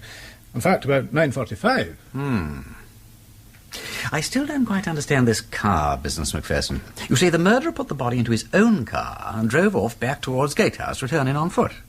What, a couple of minutes later? So it would appear, my lord. Having left the car and the body concealed somewhere by the side of the road, I suppose. Aye, my lord, aye. Well, why, Inspector? Why do you think he did that? In order to remove Mr. Campbell's car as quickly as possible from the scene of the crime, my lord. No doubt he drove it back to Gatehouse and returned by bicycle. Yes. But why didn't he put Campbell's body into Campbell's car and drive it off? Why court discovery by leaving the body in his own car? And while we're about it, who was the man in the third car whom Helen heard driving furiously towards Kirkcudbright 10 minutes later? He may not have anything to do with the case, of course, but at the very least he must have passed the murderer on the road. Aye, my lord, that's so. He'll have to be found. Indeed. Now then, next question. How does all this fit in with the evidence about Faren? Good heavens, my lord, of course. The times fit perfectly. Do they? Aye, my lord. See, Faren was last seen about 9:15 going up the road to the golf links. Yeah, on his bicycle there, McPherson. Where did he acquire a car from by 9:45? But that's the point, my lord. He borrowed Strachen's car. That's why he was going up that road. Obviously, he'd seen through Mr. Mayor's story about Campbell being away to Creetown and decided that he must be in Kirkcudbright after all. So rather than bicycle all the way back, he went up to see Strachen and borrow his car. Yeah, well, that certainly makes sense. Another thing, my lord. Now, this explains everything. The taking of the wrong car, the leaving the body, everything. The reason Faren left Campbell's body in Strachen's car by the side of the road was that at that point he was intending to put the guilt of the murder onto Strachen. Now, wait a moment, Inspector, wait a moment. Is that likely? Surely all Strachen would have to do when accused in those circumstances would be to tell how he lent the car to Faren, and that would be the end of that. I dare say Faren realised that while driving Campbell's car back to Gatehouse. No doubt that was when he got the idea of faking the accident up at the Middag. Yes. Well, let's run through Hugh Faren's movements again. 6 o'clock turns Campbell out of the house. 7 o'clock leaves home on his bicycle. 8 o'clock, according to Ferguson, arrives at Campbell's cottage threatening murder and mayhem. 9 o'clock, he enters the Murray Arms, still looking for Campbell. 9:15, bicycles up to Strachen's house and borrows his car. 9:45, accidentally meets Campbell on the Gatehouse Kirkcudbright Road, fights with him and murders him. And 10 o'clock puts Campbell's body into Strachen's car and himself drives Campbell's car back to Gatehouse. Yeah, so far so reasonable. What does he do then, Inspector? Well, after putting Campbell's car in the garage, I would think he walked up to Strachen's and collected his bicycle. Yes? Then he bicycled to the scene of the crime, put the machine in the car and drove back to Campbell's house. Now there, his main task was, of course, to remove the body from the car and hide it, either in the house or in the garage. Then he returned Strachen's car to its owner. And finally, he came back to Campbell's cottage to prepare evidence of Campbell's having spent the night and breakfasted there. All of which could have been accomplished by midnight? Aye, my lord. So Faren, in fact, visited Strachen's house 3 times, to collect the car, pick up his bicycle, and return the car. Well, someone must have seen or heard him. Even if Strachen refuses information or lies stoutly in defence of his friend, there are still Mrs. Strachen and their daughter and the maid. Very true, my lord. And, of course, Mr. Faren also visited Mr. Campbell's cottage 3 times. First to return the car, second to bring in the body, and third, on foot, to fake the evidence. Yes. Well, Ferguson heard someone coming in at midnight, so it looks as if the third of those is accounted for. Funny he didn't hear anything of the 2 visits by car. Well, I suppose he must have been asleep. Aye, my lord. All the same, that looks pretty impressive to me, Inspector. Faren looks like your man. Aye, clear as daylight. Poor Faren. He must have been in a rare way to go and do such a thing.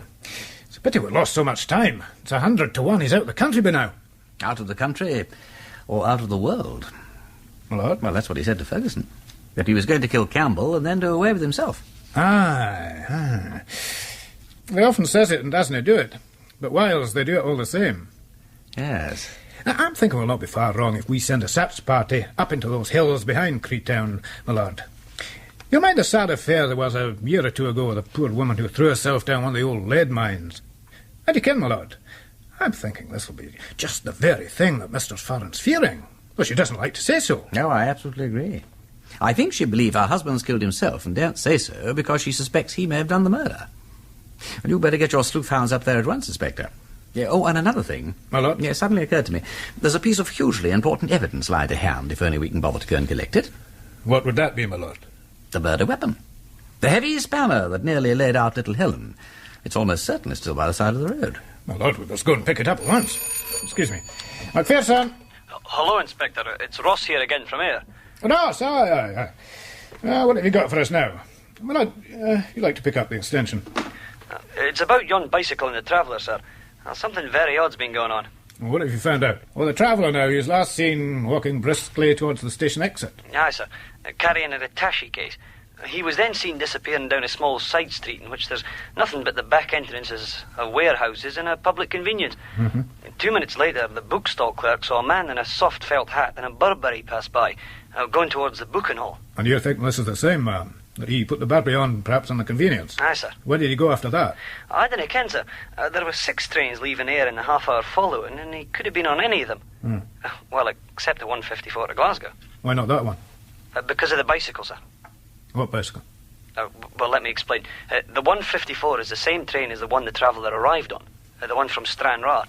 Now, he waits 6 minutes at Ayr, and then goes on to Glasgow.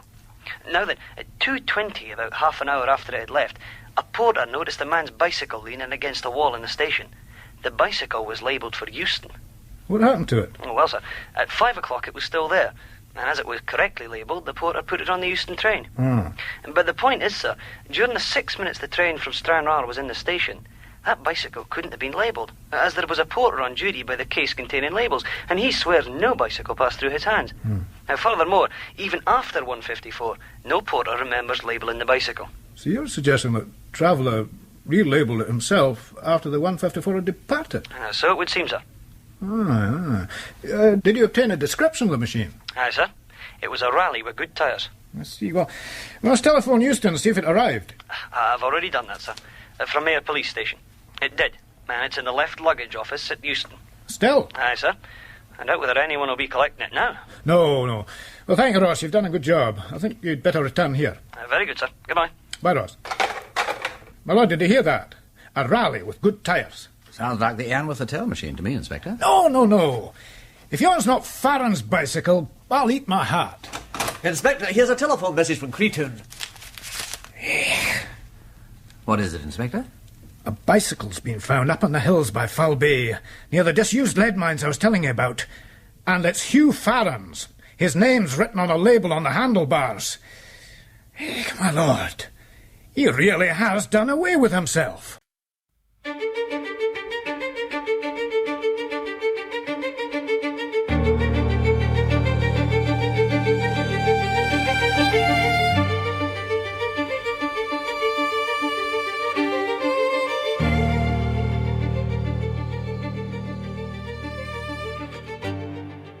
Episode 4, Bunter Investigates. Lord Peter Wimsey is investigating the murder of Sandy Campbell, an unpopular Galloway artist. He and Inspector MacPherson of Kirkcudbright are putting together a case against Hugh Faren, another painter, when they learn that Faren's bicycle has been found abandoned near some disused lead mines, suggesting he may have committed suicide. At this moment, Wimsey's friend, Chief Inspector Parker, arrives. Charles, how extraordinary. What brings you to Scotland? Hello, Peter. Well, I had to come up to Dumfries yesterday for a conference, so I thought I'd pop over to see you before getting the night train back. Bunter told me I'd find you at the police station. You've got yourself involved in another murder case, he says. I have indeed. This is Inspector MacPherson of the local force. MacPherson, Chief Inspector Parker of Scotland Yard. Afternoon, Inspector. Very pleased to make your acquaintance, Mr. Parker. I'm afraid you've come on us at a sad moment. Oh, why is that? Well, one of our suspects has Well, a wee bit difficult to explain. You better begin at the beginning, McPherson. Mr. Parker will have to know. We've been wanting him to keep watch on that bicycle at Euston for us. Aye, my lord.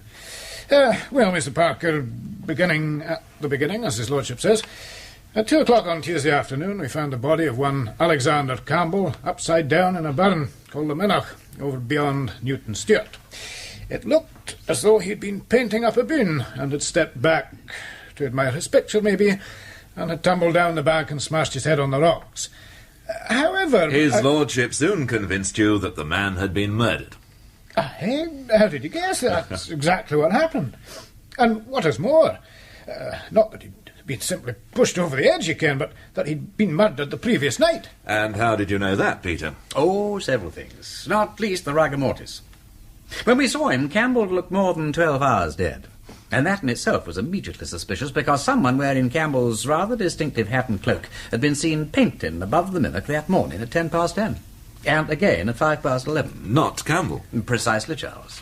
Not Campbell, but the murderer pretending to be Campbell, in order to establish some sort of alibi. Ah, well, at least you know the murderer must be an artist too. Yes, well, but a lot of people who live hereabouts are, aren't they, Inspector? Aye, sir, there are a good many, but we managed to whittle the list down to 6 suspects, all of whom quarrelled with Campbell shortly before he died. Well, 6 is still quite a lot. Ah, but what a 6 they are, Charles. Waters has disappeared. Graeme had disappeared, but turned up yesterday evening, refusing to say where he'd been. Gowan's servants claimed that he went off to London unexpectedly and conveniently on Monday night. Strachen turned up on Tuesday morning, lying about where he'd been and with a beautiful shiner, and Ferguson, who was Campbell's next-door neighbour, was certainly travelling to Glasgow on Tuesday morning, but didn't tell the police the whole truth about what he heard at Campbell's cottage on Monday night. And as for Faren, well, half the evidence seems more or less conclusive about his guilt, and the other half denies it absolutely. It is a very difficult case, Mr. Parker. We know Faren was threatening to kill Campbell on Monday night. We know Campbell met someone on the road between here and Gatehouse later on and had a fight with him. A wee lassie called Helen McGregor saw him. And now that Faren's bicycle has been found up by Falbay, it looks very much as if Faren killed himself afterwards in a fit of remorse. But, if all that is true, what is that bicycle doing at Euston? The theory was, Olcock, that the murderer got away from the Minnoch after pitching Campbell's body down the bank by bicycling to the railway at Girton. When he changed trains at Ayr, he relabelled his bicycle and dispatched it to Euston, out of harm's way. But as they've now found Faren's machine up at the lead mines, we must conclude either that Faren is innocent or that the bicycle and the traveller on the train have nothing to do with the case. So, what do you want me to do? Well, to start with, Olcock, get us an accurate description of the machine at Euston. From the details we've had so far, it sounds like one that was stolen from the Anworth Hotel on Monday night. Though if that's the case, I admit we won't be much further forward, as anyone could have stolen it. However, we might at least be able to eliminate Waters, whose bicycle has also vanished. Righto. I'll see to it. Thank you. The Inspector and I were just about to pay a visit to the scene of the murder to look for the weapon when you arrived. Will you accompany us? Young Helen McGregor reported that a spanner flew through the air towards her while Campbell and the murderer were wrestling in the road. There's no reason to suppose that it ain't still there, waiting for us, simply gleaming with fingerprints, what? Sorry, Peter, I don't think I can stay. I must pay a courtesy call on the Chief Constable before I go. Oh, rightio then, Charles. Well, in that case, we'd better say cheerio. I'll see you when I come back to London. Come along now, McPherson. Leave someone else to organise a search party for Faren, and let us go a spanner hunting.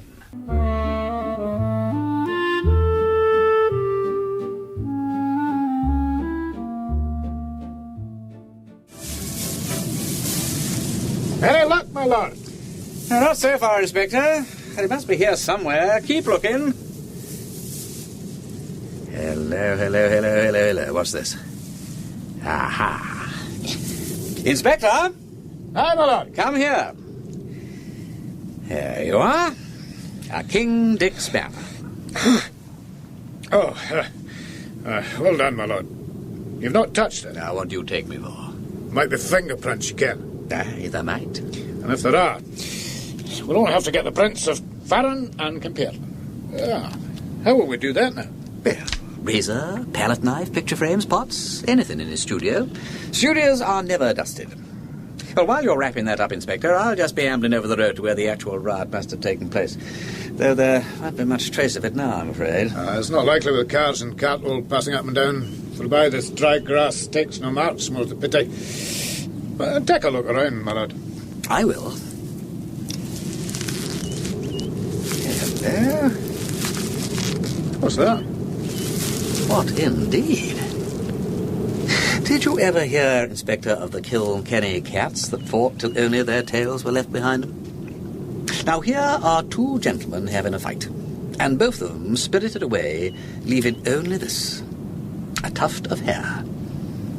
And what's more, it's the wrong colour. Oh, what do you make of that? Black, curly hair. That's a queer thing, my lord. Cut off, too, not torn out. Yeah, very interesting. It's soft and silky, and it's never been trimmed at the distal end. Huh. Well, it might come from one of those sweet, old-fashioned, long-haired girls, but the texture's a bit on the coarse side. Yeah, well, this is a job for an expert, really, to say where it does come from. What makes you say it's never been trimmed, my lord? Well, see how the points taper? Is there a female in the country with hair so black and so curly that's never been shingled or bingled? Where are blokes wrestling for a love token, Inspector? Unless so, whose? Not Mrs. Faren's, unless she's turned from a Burne Jones to a Rossetti in the night. But if it ain't Mrs. Faren's, Inspector, where's our theory? Hello, here's some more. Oh, gracious me. Some love token. I say, let's trot home with this and interview Bunter. I have a notion it may interest him. Oh, you think so? Well, that's not a bad idea neither, but I'm thinking we'll be better away to Newton Stewart first. What for? To find the doctor, my lord, and get the undertaker to open the coffin. I have a great fancy to see how this spanner fits yon wound in Campbell's head.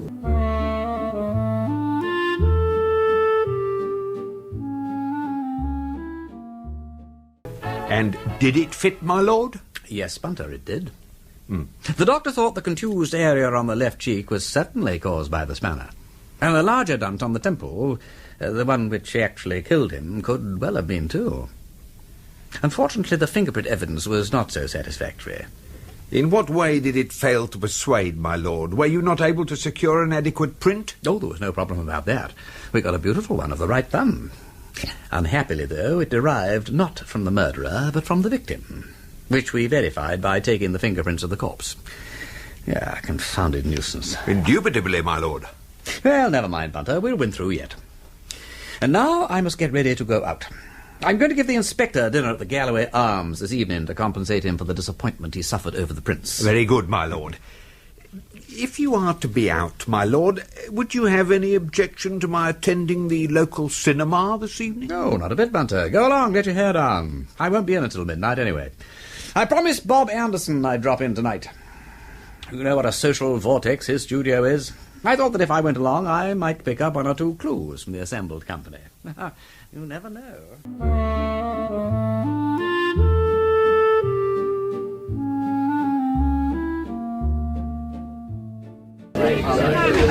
Hello.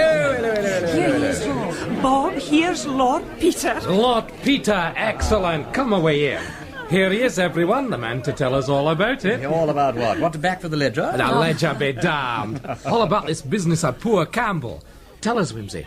You that's hand in glove with the police. I am sorry. I'm not allowed to tell anything. You mustn't tempt me. It's not fair. I could not love thee, Bob, so much loved I not honour more. Besides, I'm supposed to be finding things out, not giving information away. Well, you're welcome to all we know. Am I, Miss Selby? Thank you. Tell me then, how many hundred people in the county besides Jock Graeme knew that Campbell meant to go up to the Minnock on Tuesday morning? Oh, you'd better ask who did not. He told us all here on Sunday night, didn't he, Mr. Ferguson? Yes, I remember it perfectly. And I fancy I said something about it to Faren on the Monday morning, because he had a tea party or something fixed up for Brighouse Bay on Tuesday, and said he hoped they wouldn't run into Campbell. What about you, Strachen? Oh, yes, I knew too. My wife and I met him up there on Sunday while he was doing a preliminary sketch, and he told us. Campbell seems to have been much more communicative than usual. Oh, Campbell was not such a bad fellow if you took him the right way. He had an aggressive manner, but one couldn't really take him seriously. Well, many people did, though, Bob. Matthew Gowan, for one. And Hugh Faren for another. And Waters, too. By the way, Wimsey, what's happened to young Waters? Well, I haven't the foggiest idea, Strachen. As far as I can make out, he's supposed to be in Glasgow. Did you see anything of him there on Tuesday, Ferguson? At the exhibition, for instance? No. The police asked me that. Do I take it that Waters is suspected of anything? Oh, no, I don't think so. It's just that if he was on the way to Glasgow on Tuesday morning, he couldn't have been up at the minute. The odd thing is that nobody saw him in Glasgow. That's right. I mean, he was supposed to be going by our train, but he didn't, did he, Mr. Ferguson? I didn't see him, but I wasn't looking for him particularly. I saw you two ladies get in at Dumfries, and I saw you again at St Enoch Station. But I went off in rather a hurry. I had to take my magneto into Sparks and Crisp for repairs. Confounded nuisance, that magneto. Oh, well, Sparks and Crisp will provide a nice little alibi for you. Eh? Oh, yes. I don't know exactly when I got there, but they'll be able to say. I took a tram up. I should think I got to their place about 3 o'clock. The train was a quarter of an hour late, of course. It always is. It was near 20 minutes late. We were very much annoyed about it. Aye. Local trains are always late. It's one of the rules. It's done so that the guard and the engine driver can step out at every stop and admire the prize marrow in the station master's garden. However, this ain't getting us any further. Investigating the murder, you mean, Wimsey? Mm-hmm. Shall I tell you what I think? I think the whole thing's a mare's nest. Probably it was only an accident after all. The poor man lost his foothold and tumbled down the bank. Well, it's possible, Bob. I won't deny it. A great deal depends on how long Campbell actually spent up at the Minnock on Tuesday morning. Ferguson, you don't know what time he left home by any chance, do you? I heard his car moving off about 7:30. You didn't see him? No. 7:30. And it's about 27 miles, so he would have got up there sometime between about 8:30 and 8:45. How long would it take him to do his sketch, do you think?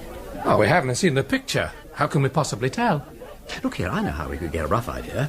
Supposing all of you were each to start off with a panel that size and a rough charcoal outline. Could you kind of fudge something up, imitating Campbell's style as much as possible, while I stood over you with a stopwatch? Well, we could take the average of your speeds and get a sort of line on the thing that way. I reconstruct the crime, you mean? In a sense, yes. Well, that's all very well, Wimsey, but no two men paint at the same rate. And if I, for instance, tried to paint like Campbell with a palette knife, I should make an awful muck of it and get nowhere. Oh, possibly. But then your styles are so very unlike Ferguson. I'll be sporting, Lord Peter. If it's really going to do any good, I don't mind making a fool of myself. Oh, that's the spirit, Margaret. I'll come along too, Lord Peter. Now, what about you, Mr. Strachen? Well, I don't mind having a dash at it. All right, then, we all will. Have we got to go up to the scene of the tragedy, old man? Starting at 7:30. Well, it's no good getting there too early because of the light. Ah, well, now, that's one of the things we've got to prove. How soon he could have got going on it. Is it tomorrow morning you're thinking of? Sooner the better. Will you convey us there? In the utmost luxury. And Bunter shall provide hot coffee and sandwiches. All right, everyone? Hi. Ferguson? I think it's monstrous. Going over in carloads like that and having a picnic. Oh, come on. Well, I'll come if you like, but I think it's rather disgusting all the same. Well, never mind, you'll get over it. Well, thank you all. And now I better go home and place the order with Bunter. What shall I say? Coffee and palette knives for 6.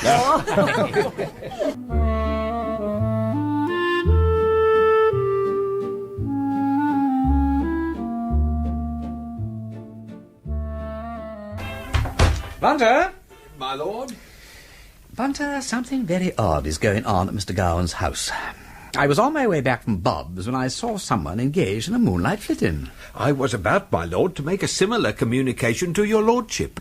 I have already taken upon me in your lordship's absence to acquaint the chief constable, Sir Maxwell Jimison, with Mr. Gowan's project of escape. I have every reason to anticipate that he will be detained at Dumfries or Carlisle. God's sake, Bunter, explain yourself. Very good, my lord.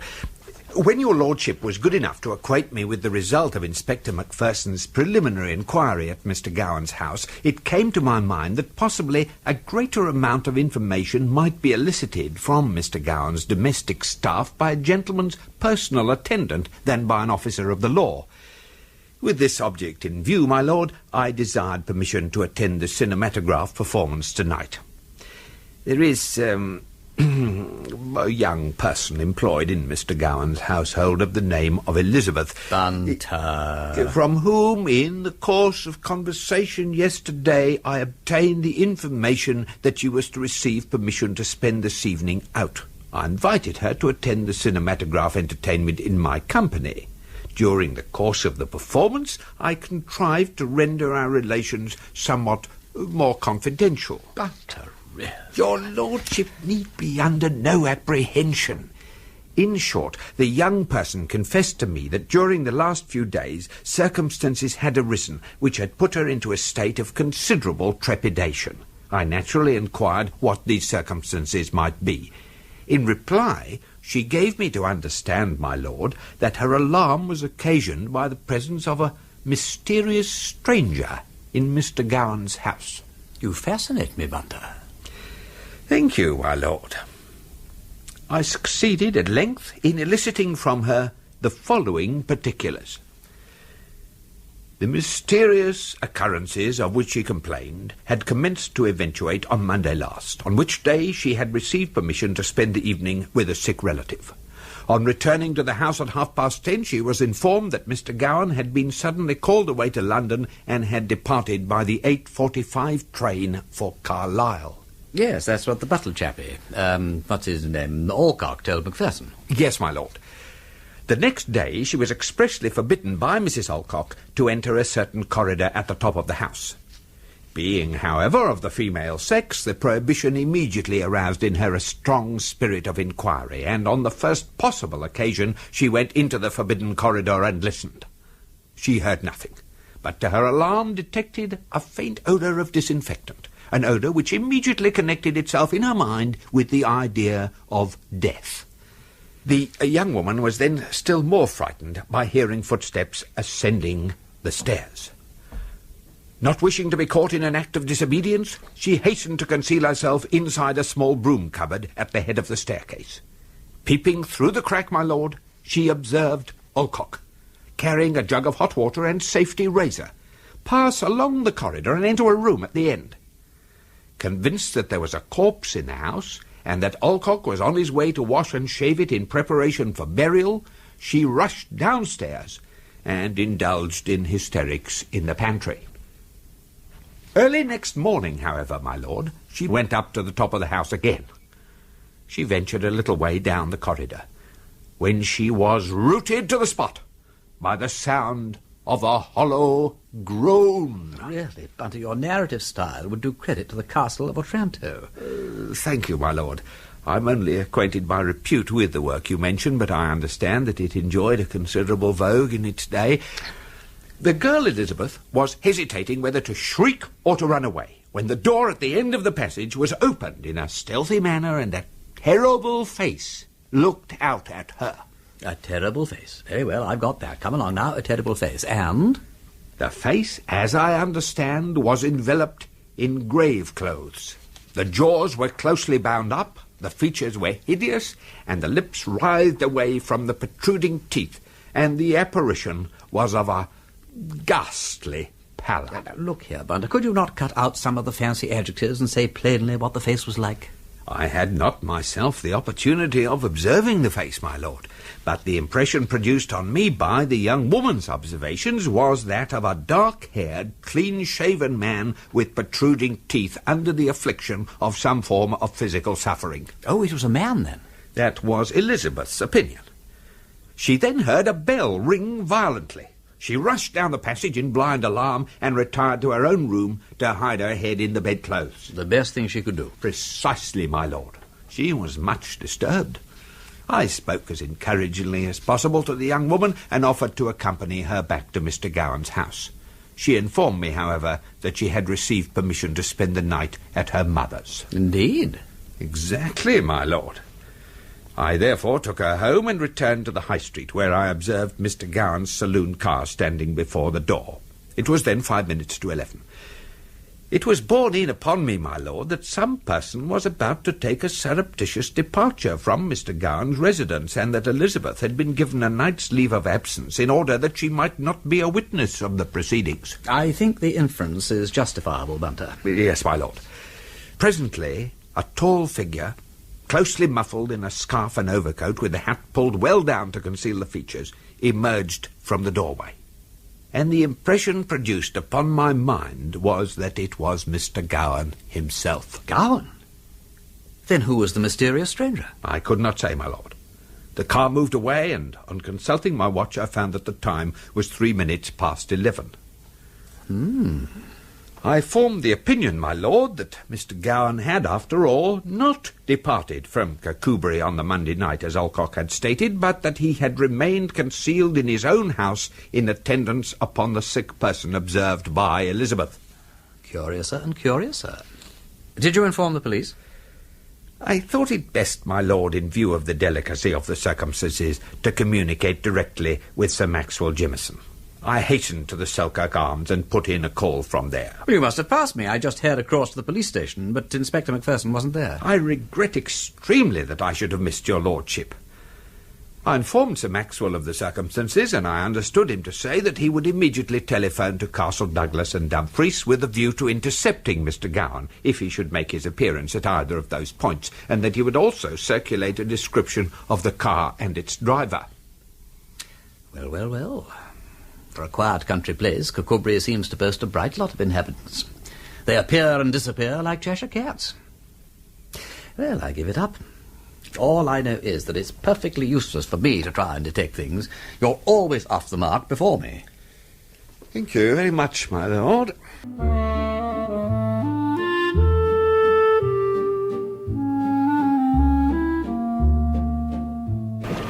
Good morning, Inspector. Come along in. Hey, you're lucky to find us at home. Had the weather not broken, we'd have been away on a sketching expedition. Sketching, my lord? Yes, I was going to take a couple of our suspects plus a few decoys up to the Minnoch to watch them paint. I'm sure the clue to this case lies in the painting habits of our 6 prize beauties. Incidentally, any news of Faren? You've not found his body yet? No, my lord, but there are 2 or 3 shafts still to be explored. They could be awkward as they have water on the bottom. Well, we must just hope for the best. Aye, my lord. Now, tell me about Gowan. Did the police pick him up all right? No, my lord. No? No, my lord. The chief constable bungled it. He couldn't have done. Well, he did. That's fair ridiculous. That they should have missed Gowan is not thinkable. I'm so conspicuous with his big black beard and all. Oh, Inspector, he's done us. Oh, what don'ts and ninnies we are. And now I suppose that damn photograph's been circulated all over the country. My lord? The black curly hair, Inspector. Show Bunter the specimen. Bunter! By God, I believe your lordship's right. And me certain that it was Faren. My lord? Bunter, here, come in here. What do you make of this? My lord, it is most regrettable that I did not see this before. Without presuming to speak as an expert, I may say that on several occasions I've had the opportunity of examining the beard of a person belonging to the Mohammedan persuasion. You are doubtless aware, my lord, that the strict followers of this sect consider it unlawful to trim the hair of the face, with the consequence that the beard is extremely silky in texture, each hair preserving the natural tapering point. Your lordship has doubtless observed that this specimen conforms in every particular to this description, and having seen Mr. Gowan's beard, I do not hesitate to give it as my personal opinion, subject to expert correction, that Mr. Gowan will now be found to be deprived in whole or in part of that facial adornment. Oh, yes, I am afraid you're right, Bunter. Well, now we know who the mysterious stranger was and what he was suffering from. You will have to revise your theory, Inspector, and put Gowan in the leading role. Aye, I'm going to send off a corrected description at once. Just so. But have you the slightest idea what Gowan looks like without his beard? Do you realise, my dear fellow, that you have never seen anything of Gowan's face except his eyes and a somewhat exaggerated nose? Then we'll catch him by his nose, my lord. Yes. Well, if I were you, I'd look for him in London. Didn't Olcock say he belonged to a club in Piccadilly? Aye, my lord. Go and call on Chief Inspector Parker at the Yard. He'll dig him out for you.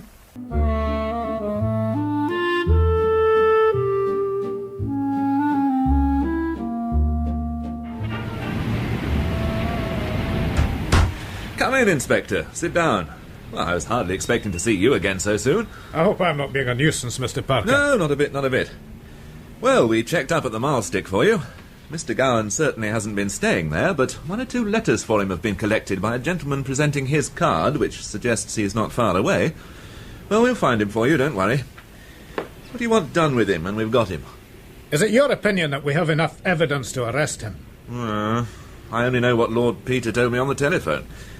But I take it your idea is that Gowan killed Campbell in a fight on the Gatehouse Kirkcudbright Road. Aye, sir. And then got frightened and decided to fake up the accident. Aye. Why did he shave off his beard? Because he had to go back to Campbell's cottage in Gatehouse and spend the night there pretending to be Campbell. That beard was so conspicuous, had he been seen, he would have been instantly recognised. An awkward bit of barbering, nevertheless. Well, why didn't he go home first and get this Olcock fellow to do it for him? But the man's been lying like Ananias ever since you first spoke to him. I can't believe he would have flinched at 1 degree of guilt more. I don't ken, Mr. Parker. But I will admit this theory doesn't explain everything. For instance, a traveller with a bicycle who went from Girvan to Ayr. The description is not a bit like Gowan, even without his beard. Yes, I can't make sense of him at all. Unless Gowan contrived to disguise himself in some way with a false, fair moustache. Goodbye, Mr. Parker. If Gowan did leave Kirkcudbright on Tuesday, who was the man Elizabeth saw at the top of the house? Or who, for that matter, was the muffled-up man escaping at dead of night? Now, it seems to me, Inspector, that the man you should be interrogating is Olcock. And from what I've heard, Olcock is a man of considerable resource and sagacity. Parker, yes? Yes, he is. All right. Ha-ha! Thank you. Your local station. Oh? News for you. Olcock's disappeared.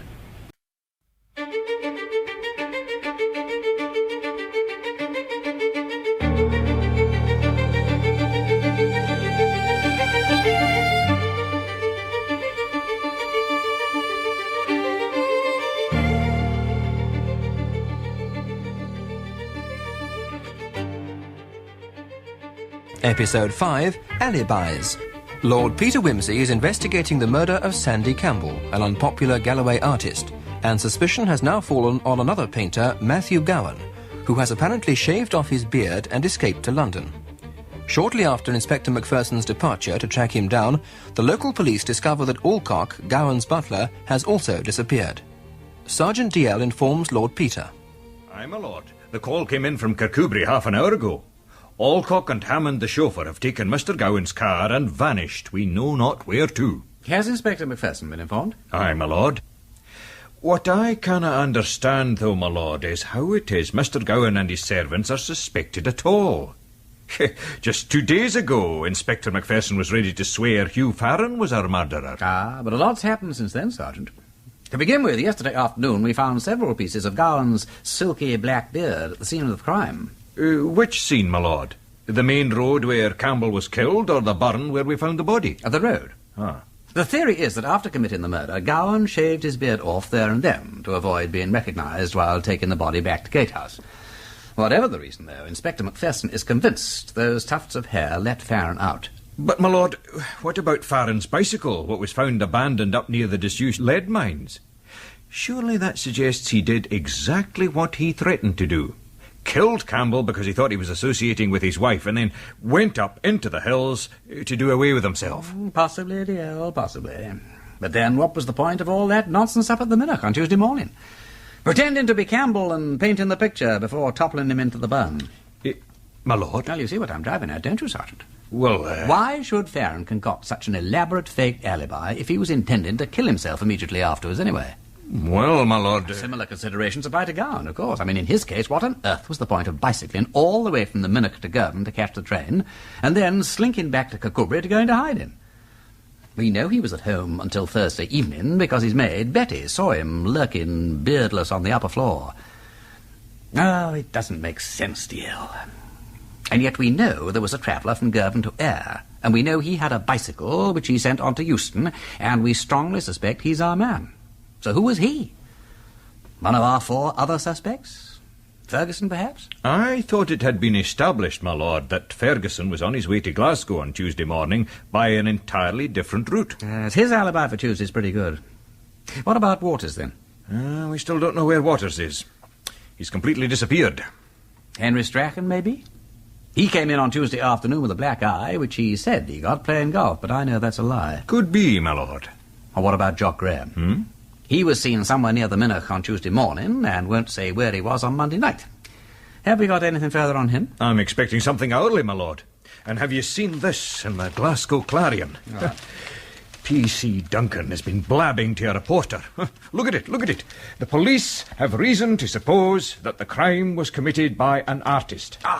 The one fact we were wishful to conceal from the suspects. Mr. Jock Graeme interviewed by our correspondent. My lord, Graeme knows he's suspected now, and I've no doubt he'll be producing an alibi before the day's out, either for Monday night or for Tuesday morning, or even both. Yes, Sergeant, I wouldn't be at all surprised. Oh, well, never mind. You stay here and wait for Graham's alibi. I shall drive out to the Carrickshore, where I know Strachen is painting this morning, and talk to him about his. Cheerio.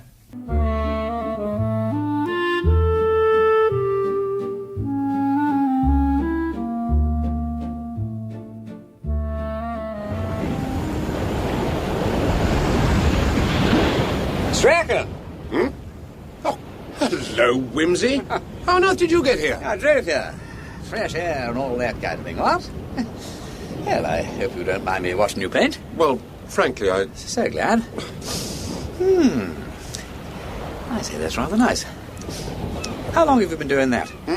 Oh, about an hour. Yeah. You use very big brushes. Broad, sweeping style and all that, what? But I wonder you don't use a sketching box on days like this. Yes, I don't know why I don't, except that I never have done. I'm not used to it. One gets into habits. Yes, I suppose one does. I'm rather methodical, really. I could lay my hands on any of my paints in the dark. Yes, interesting. Do you have a tidy mind as well? Well, I mean, are you good at dates and figures, timetables, all that sort of thing? Not the least. My tidiness begins and ends with my painting. I'm hopelessly unobservant. I haven't even got a good visual memory. I'm always seeing things I hadn't noticed before, which is quite pleasant. I get the fun of having perpetual surprises. Yes. You're safeguarded against boredom, huh? Sometimes an eye for detail is a good thing, you know. I mean, if you want to tell a good, plausible, circumstantial lie, for example. Oh? Yes. Yes, I suppose it would be, under those circumstances. Your little story of that rogue golf ball that gave you that china, for instance. How much better it would have been if surrounded and supported by stout, upstanding, well-thought-out detail. What? For one thing, you omitted to mention what hole you were playing when it happened. There never was a man telling a golfing story who didn't buttress it about with every kind of geographical and historical detail. That was poor psychology on your part. I mean, sir... Now, look here. What the devil do you mean by talking to me like this? I'm just wondering whether you care to suggest any other explanation for that black eye of yours. If you were out on the tiles, or, well... If you take that tone to me, I'll break your neck. Damn you, Wimsey. Look, Strachen, for heaven's sake, now pull yourself together. It is dangerous to be violent. Listen, Strachen. Listen, man. I'm a smaller man than you are, but I could chuck you into eternity with a turn of the wrist. Now, stand still! Stand still! Don't you ever think 2 minutes ahead? Do you really suppose you can settle everything by brute force in this blundering way?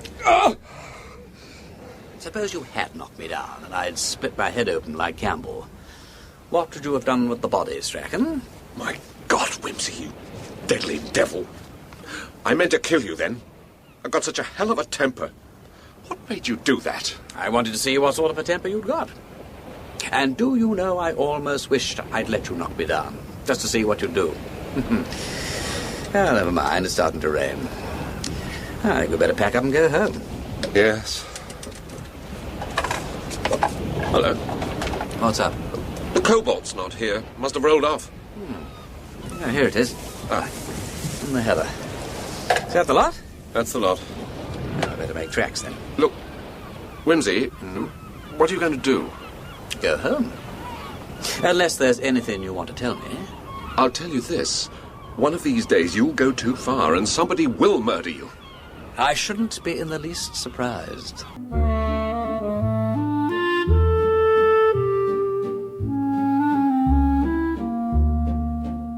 And now, Mrs. Smith Le Measurer, what can I be doing for you? Oh, Sergeant, it's this report in the Glasgow Clarion. I just wanted to ask whether there's any foundation for the dreadful insinuations in it. That's as maybe. You see, it says that the murder must have been committed by an artist. What makes them say that? Well, I'll no be saying that there mightn't be some evidence to point in that direction, especially since the deceased was an artist himself, and most of his friends were artists. Oh, of course. And then it goes on to mention Mr. Graeme. Aye, it does so. Oh, surely it can't be that you actually suspect Mr. Graeme of this dreadful thing. Oh, well, now, there's always some grounds for suspicion when a crime is committed and a person will not state just where he was at the time. Oh. I wouldn't say that there was what they call a violent presumption of guilt, but there's grounds for what we may call a general suspicion. Oh, I see. Well, tell me, officer, supposing anybody were to clear your mind of this general suspicion against Mr. Graeme, it wouldn't be necessary to make the explanation public? Well, that depends on the nature of the explanation. If it was such as to remove a possibility of this gentleman's being concerned, and if it was well supported by proofs, and provided that the matter never came to trial, there would be no need to make anything public at all. Well, in that case... Oh, Mr. DL, I can rely on your discretion, can't I? Forby, I'm a married man. Just tell me all about it, as if I might be your father. Oh, I will. Thank you, I will. Mr. Graeme would never say anything, of course. He's too kind and too chivalrous. Mr. DL, he couldn't tell you where he was on Monday night, because he was with me. Is that so? Yeah, that's a very good reason for him to keep silence, a very satisfactory reason indeed.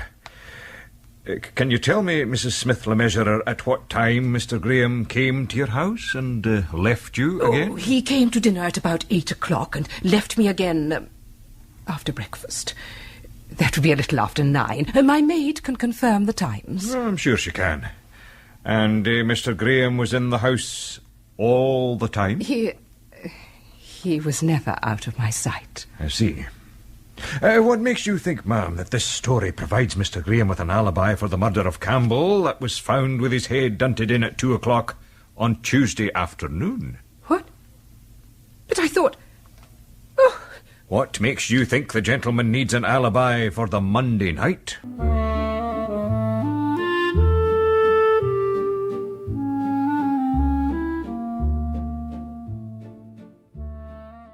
Guilty knowledge, you think, DL? It looks very like it, my lord. The fact that Campbell was murdered on Monday night hasn't been publicly announced. So, how did she know? How indeed? And now here's another piece of intelligence come in from Kirkcudbright. Yon servants of Mr. Gowan, Olcock and Hammond, have been found in Brig of Dee. What on earth were they doing there? Taking a fishing holiday. And they had a letter from Mr. Gowan written in London giving them permission to use the car. Apparently the letter was posted in Piccadilly on Wednesday evening, my lord. But Gowan didn't go to London until Thursday night. Bunter saw him being smuggled out of the house in his car. Aye, but Olcock claims the muffled-up person was none other than himself. He also rejects completely the story told by the maid Betty. Mr. Gowan could not have been seen by her on the top floor of the house on Wednesday, apparently, because he went to London on Monday evening, as originally stated. Which gives him a watertight alibi, too. Perfect, DL, perfect. Do you know, I'm beginning to enjoy this. The more alibis, the merrier, what? And the more unconvincing, the better. Come along now, any other customers? Aye, my lord. Ferguson.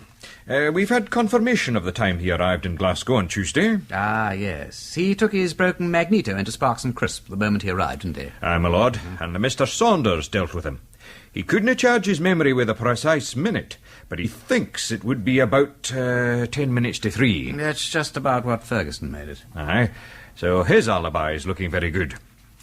There was one other thing, though, Saunders said. He said he couldn't well understand what had happened to Ferguson's magneto. It looked as though someone had been doing it a willful damage. Really? That's very interesting. Aye, my lord. And I was thinking maybe that perhaps some felonious body was interested in seeing that Ferguson didn't take out his car that morning. So was I, Sergeant. So was I. Newton Stewart Police Station, Sergeant DL. Aye, very good. What account does he give of himself? Aye. Detain him. I'll be along in the next train. Thank you. Goodbye. That was Glasgow, my lord. They've picked up Waters. He claims he's been on a yachting expedition with a friend since early Tuesday morning. Another alibi. Let's go, Sergeant.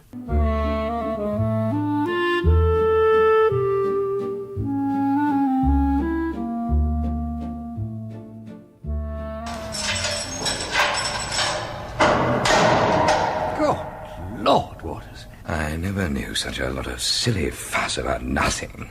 I've been yachting with a bloke, that's all. Old Tom Druitt of Trinity, as a matter of fact. I dare say I am a bit untidy. So'd you be after 5 days in a sou'westerly gale in Tom's dirty little windjamming beast of a boat. See here now, Mr. Waters. Let's get all this story correct. You say you started out with this man Druitt on his yacht. When did you go aboard, sir? I'll tell you exactly what happened. Last Monday night, about 11 o'clock, I heard some fool chucking stones at my window. I went down, and there was Druitt. You remember Druitt, Wimsey, or was he before your time? I never knew any Trinity men. The Jews have no dealings with the Samaritans. Of course, you were at Balliol. Oh, well, it doesn't matter. Anyway, I let him in and gave him a drink. But I was rather fed up at being rousted out because I meant to go up to Glasgow by the 8:45 next morning and I wanted my beauty sleep. Besides, I felt rather bloody. Now, you remember, Wimsey, I had had that fight with Campbell in the McClellan Arms. By the way, what is this story about Campbell? I'll tell you later, old man. Carry on. Yes. Well, I told Druitt I was going to Glasgow, and he said, why not come with him, if I wasn't in a hurry? It was lovely weather, and his boat, Susanna, he calls it, could make the voyage in 2 or 3 days.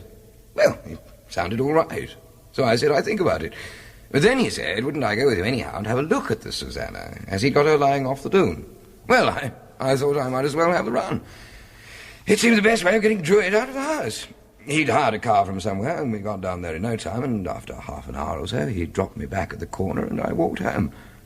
I left it with him that I'd think the trip over, and if I wasn't on board at 9:30, he wasn't to wait any longer, as he'd missed the tide. But you did go? Yes. I didn't really intend to, but next morning when Mrs. MacLeod, that's my landlady, called me, the weather looked damn good, so I thought, why not, after all? So I had my breakfast, got on my bike and pushed off. And you didn't tell Mrs. MacLeod where you were going? No. She knew I was going to Glasgow and might be away some days, and it was no concern of hers how I went. As a matter of fact, she was out at the back somewhere. I didn't see her. I bicycled up to the dune, signalled to Druitt, and he took me off. What did you do with your bicycle? Why, just shoved it into a little shed place there is up there among the trees. I'd often put it there before when I was painting or bathing off the dune, and it never came to any harm. That was that. As I was saying, we had rather bad luck with the weather, which turned filthy yesterday morning, and we didn't get to Gourock till this morning. And now, do you mind telling me what all this is about? The story tallies, all right, dear, what? Aye, it tallies well enough. Only for the evidence of this man, Druitt. He'll have to be found at once. Where will he be just now, Mr. Waters? God knows. Somewhere off Kintyre, I should imagine. Don't you believe what I'm telling you? What is all this mystery, anyway? Wimsey, surely you can explain. Well, you see, it's like this, old horse. Last Tuesday morning, they found Campbell lying dead in the Minnoch, with a nasty crack in his head made with a blunt instrument. And as you'd last been seen with your 10 fingers on his throat, threatening to do him in, we rather wondered, you know, what had become of you and all that. Oh, my God.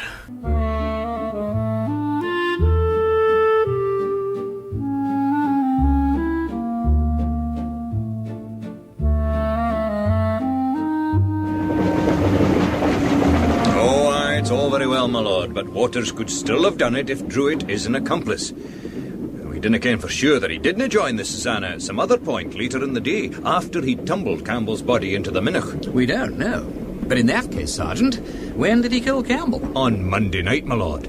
The man at the window wasn't Druitt at all, but Campbell come back to finish off their fight. Very well.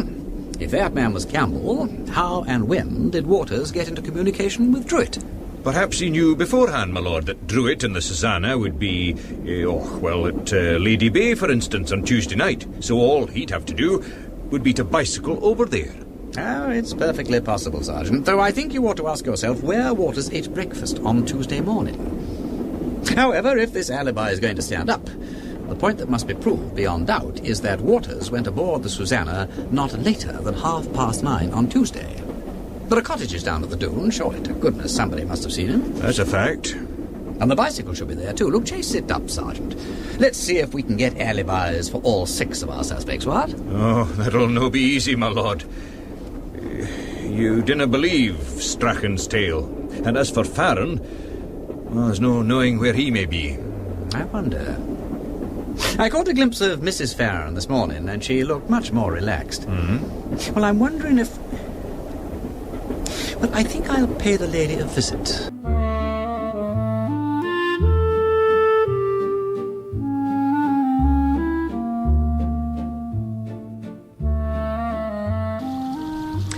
Well, Mrs. Faren, we shall soon have the truant husband back now. What makes you think that? All stations call. Nothing agitating, you know. Anxious friends and relations, all that sort of thing. That is a very great impertinence. I admit that you don't seem frightfully anxious. Where did the letter come from? What letter? The letter your husband wrote to you yesterday. If the police have been tampering with my correspondence... Well, since you admit to the existence of a letter... Oh, I admit nothing of the sort. Oh, come now, Mrs. Faren. You're not one of nature's gifted liars. Up to yesterday, you were genuinely frightened and anxious about your husband's safety. Today, you are not. Therefore, you received the letter. Why deny it? Why should I tell you anything about it? Why, indeed. But surely, Mrs. Faren, you must know that your husband is, or maybe, a valuable witness in the Campbell case. Why? Well, he left here on Monday evening looking for Campbell. He was last heard of inquiring for Campbell in Gatehouse. It would be interesting to know if he actually met Campbell, wouldn't it? Lord Peter Wimsey, have you ever thought how contemptible you are? Do you dare to suggest that I believe my husband to be guilty of murder? If I must answer that, then I think you have thought so, and I'm not sure that you don't think so now. You're quite mistaken. I'm sure my husband is innocent. There's another reason for... Ah, stupid on me. It's your pride that you're sheltering now, ain't it? My dear Mrs. Faren, will you believe me when I say that all men, the best and worst alike, have these moments of rebellion and distaste? It's nothing. It's a case for understanding and, if I may say so, response. I shall not do anything. To be insulted was enough to be deserted as well. Is it my fault that just because this house was always a peaceful and beautiful place, that unhappy man should have come to tell me his troubles? Do you believe there was anything more than sympathy in my feelings for Sandy Campbell? Not for a moment. Then why couldn't my husband believe it? Because he's in love with you. That is not the kind of love I recognize as love. If he loved me, he should have trusted me. As a matter of fact, I quite agree with you. But everybody has his own ideas about love, and Hugh Faren is a decent man. Is it decent to believe vile things of other people? Perhaps not. Besides, he should have known that under no circumstances would you ever be unfaithful to him. For one thing, you haven't got the temperament. For another, you would never like to think less of yourself than you do. For a third, it would offend your aesthetic taste. And for a fourth, it would give other people a handle against you. Upon my word, your reasons are more insulting than my husband's suspicions. You're quite right, they are. Go and see him. Tell him what you've been saying to me, if you dare, and see what he says to you. With pleasure. If you'll give me his address. I don't know it, but the postmark was Brough in Westmoreland. Thank you, Mrs. Faren. I'll go and find him.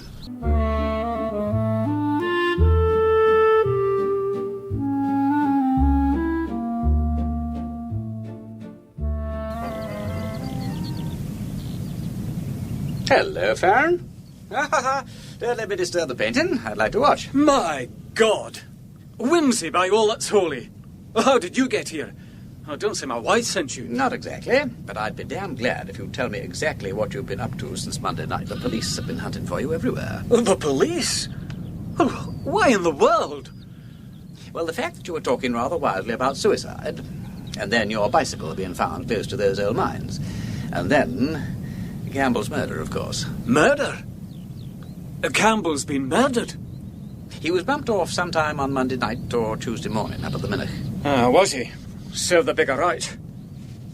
Oh, by the way, I seem to see something behind this.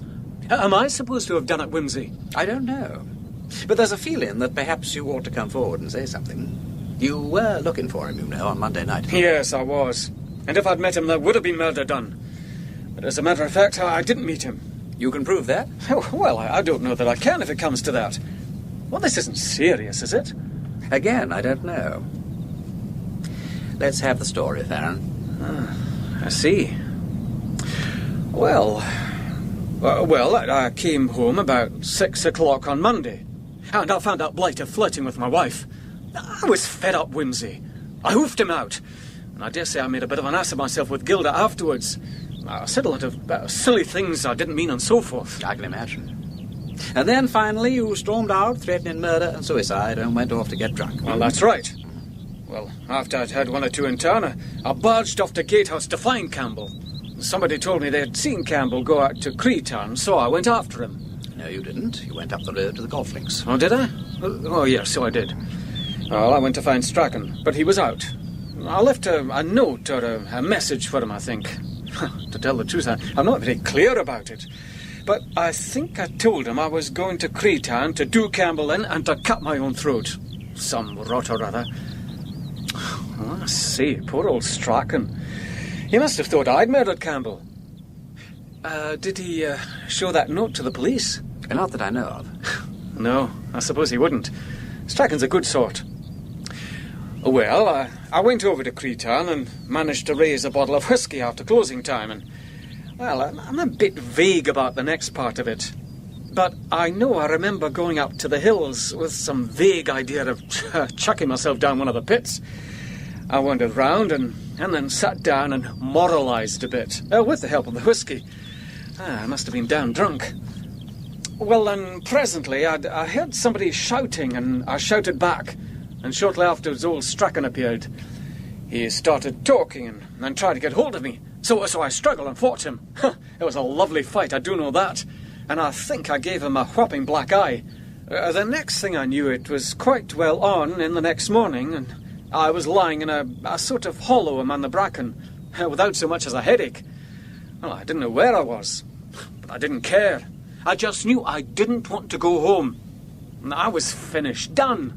I wanted to go gypsying. When did you next meet somebody? Oh, well, I walked and walked until I hit the road near New Bregodee, and from there I got a lift in a lorry to Dumfries. Oh, that must have been about 3 o'clock. And then you came on here? Yes. Bribing lorry drivers for lifts. Very jolly. But you know, Faren, it all boils down to this, that you can't produce a single witness to say where you were between Monday night and Tuesday afternoon at 3 o'clock. All this isn't serious, really. I've got a perfectly natural, straightforward explanation, haven't I? That sounds natural enough to me, perhaps. But whether the police will take that... Oh, damn the police! I see, Wimsey. Does this mean I've got to go back? I'm very much afraid it does. Come on, Faren.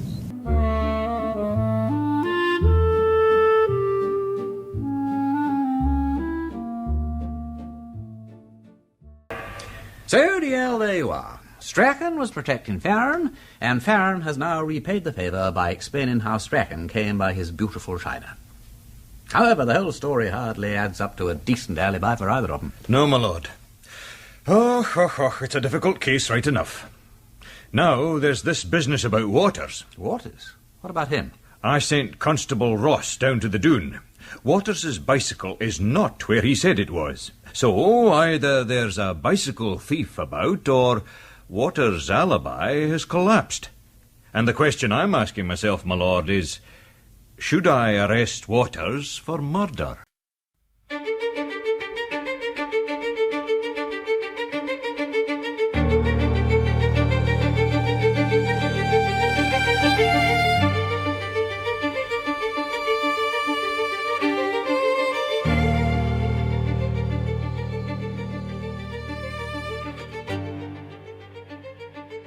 Episode 6, Evidence of a Commercial Traveller. Lord Peter Wimsey is working with the local police forces in their investigation of the murder of Sandy Campbell, an unpopular Galloway artist. All 6 suspects, fellow painters who'd recently quarrelled with Campbell, have now produced alibis, mostly rather unconvincing.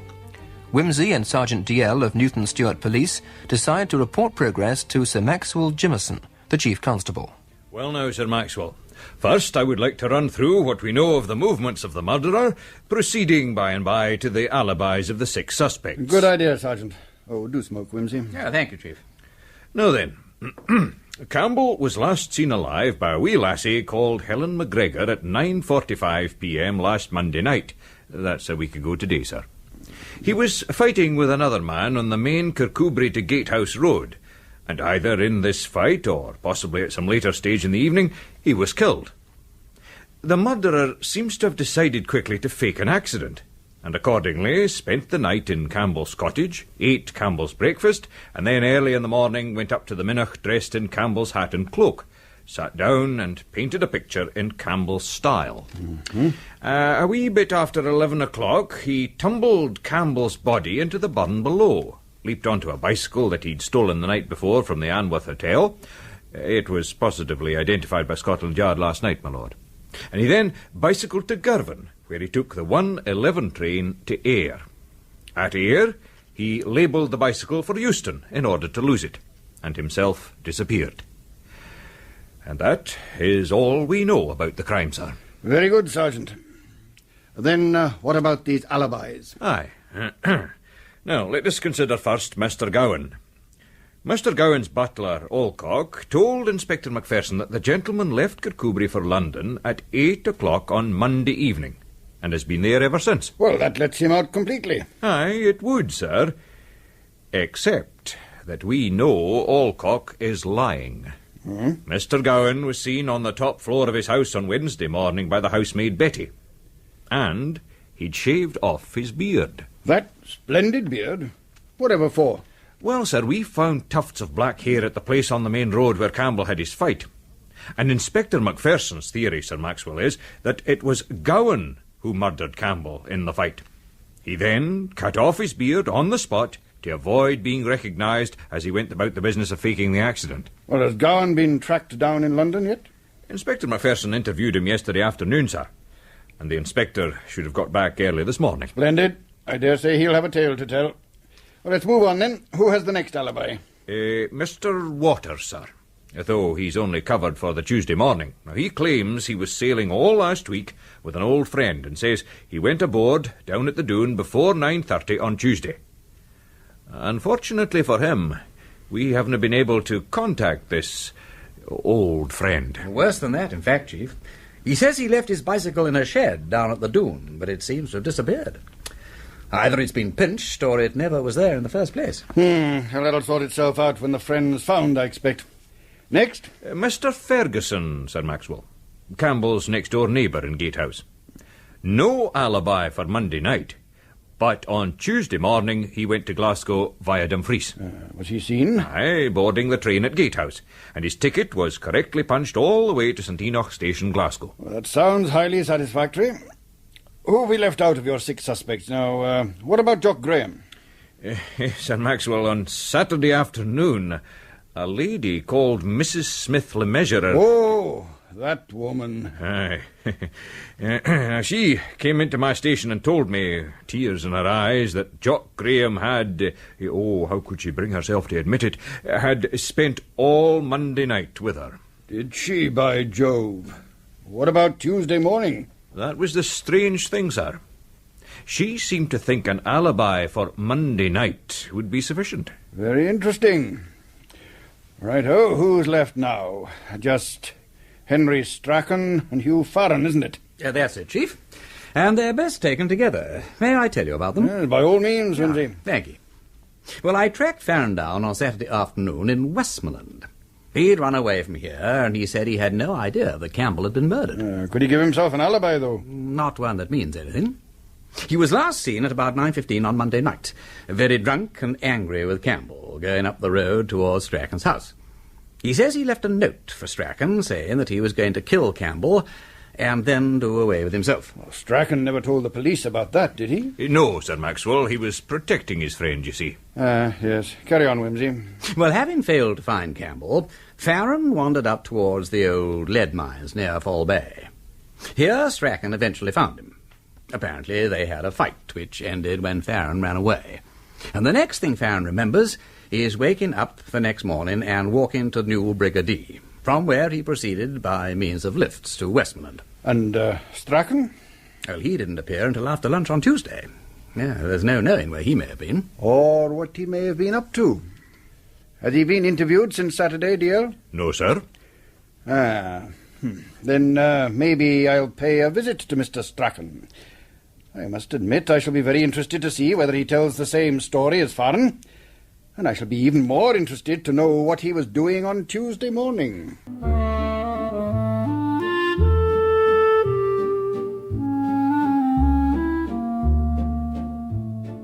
Mr. Strachen, we have obtained a statement from Mr. Faren with reference to his movements on Monday night and Tuesday morning, which requires your corroboration. Indeed? And what does Faren say that you'd like me to corroborate? Yes, I'm afraid that won't do. It will be better, I think, if you give me an account of your own movements, starting, about 9 o'clock on Monday evening. Oh, very well.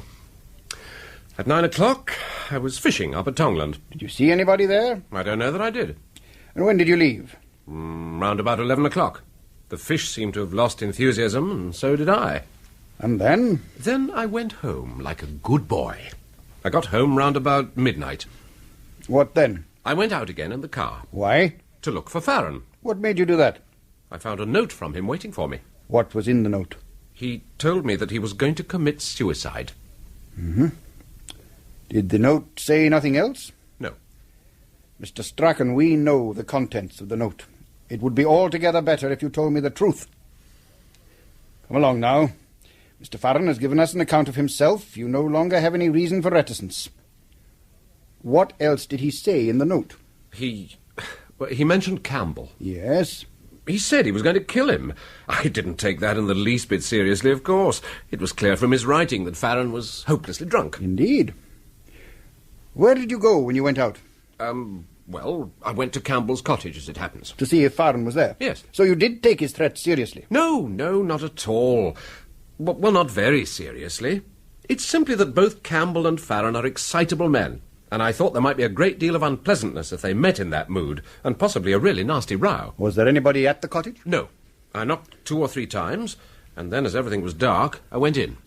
Everything was clean and tidy, and it didn't look as though Campbell had been in. He wasn't in bed, because I went upstairs to see. So I left a note for him on the table and came away again, relocking the door and putting the key back where I found it. You left a note for him?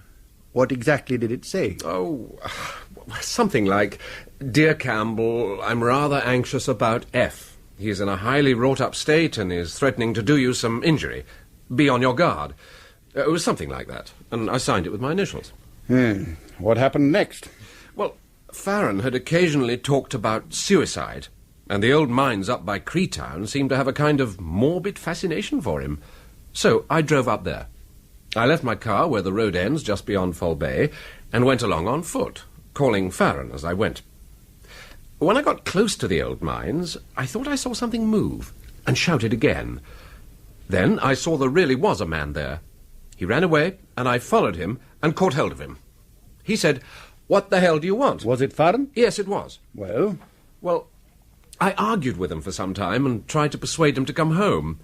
He absolutely refused and started to move off again. I took him by the arm, but he struggled with me, and in the confusion he hit me in the face and knocked me down. By the time I'd scrambled up again, he had got away. I ran after him. Well, I suppose I wasn't looking where I was going, because I tripped over a bunch of stuff and found myself falling head first, over the edge of the world, it seemed to me. I bumped and banged against what felt like balks of timber, and finally brought up against something. I was completely knocked out, of course. And when I eventually came to, several hours later, it was broad daylight, and I was able to see where I was. Down one of the old shafts, I suppose? Yes. Lord, what a place.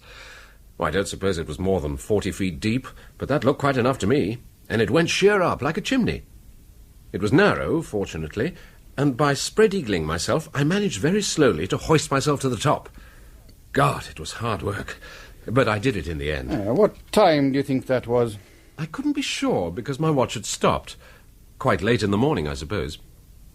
Anyway, the next thing was to find the car. I calculated that I must be nearly 2 miles from Foul Bay, and decided that if I followed the flow of the burn, I must be going in the right direction.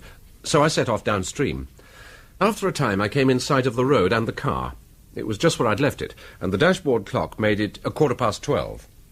I had a beast of a time starting her up, but I managed it after about a quarter of an hour, and eventually arrived back home at about 1:30. I see. And what did you do when you got home? Well, I rang up Faren's house at once, of course, to see if he was there. I hoped he might have come to his senses, you see, and gone quietly home. Well, he hadn't, as you know. So I told Mrs. Faren to say absolutely nothing to anybody, but that I would come over and see her after lunch, as I had something rather important to tell her. And did you, in fact, go over to Kirkcudbright after lunch? No, I didn't. Why not? Well, I was going to, of course. I went down to open the gate for the car when I saw one of the members coming down from the golf course. Just opposite my gate, he met the gatehouse policeman. They didn't see me because of the hedge. The constable said, "Is the provost up at the golf course? He's wanted. Mr. Campbell's been found lying dead at Newton Stewart." After that, they moved further up the road, and I didn't hear any more, so I went back to the house to think about it. What did you think about it? I couldn't make up my mind. That Faren had murdered Campbell, perhaps? No. You went over and saw Mrs. Faren late that night, is that correct? I did. What did you say to her? That you expected a charge of murder to be preferred against Faren, and that she was to be very careful what she said to the police? Isn't that one of those questions which you are not supposed to ask, nor I to answer? Have it your own way, Mr. Strachen. You seem to be well acquainted with the law. You know, for example, that an accessory to murder after the fact is liable to the same punishment as the principal. Certainly I do, Sir Maxwell. I also know that you are not allowed to use threats, overt or implicit, in interrogating a witness. Now, is there anything further I can do for you? Nothing, thank you.